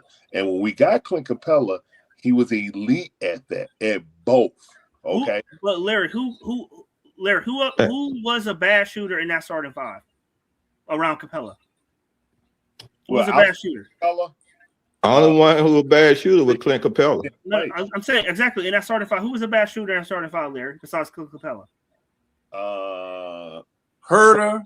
Trae. Nah, bad one. shooter. Trae is a scorer. He's not a shooter. Trae is only. But he scored. You just said it. He was a scorer. So regardless, bad shoot or not, he was a scorer. He scored. He scored. He scored. Say that again. Say it again. Trae was a bad shooter, but he was a scorer. So I mean, he scored. I don't want to bash Trae. Okay, I don't want to bash Trae. I don't even want to get back on that because I don't want to bash Trae. But he was a scorer more than a shooter, guys. Even if I give you that, Larry, even if I give you that, what was he? 34%, 35%? But that's what I'm saying. He was 34%. But that's a ways away. That's a ways away from 19. 34% is not a shooter. But I get that, Larry. But that's almost double 19. But you got to understand his other points was like 10 to. He scored like 10 to 15 points at the free throw line. Exactly. Trae would get his. He's a scorer. He know how to manipulate, get to the foul line. You know what I'm saying? Get to his floater. His floater matched his alley-oop. That's why you can get a lot of lobs with Clint Capella.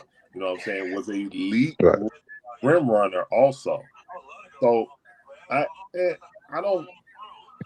understand what you're saying about we need a real point guard, but Larry, I know it's hard, Larry. I know it's hard. I know it's hard for you to let go. It's time to let go.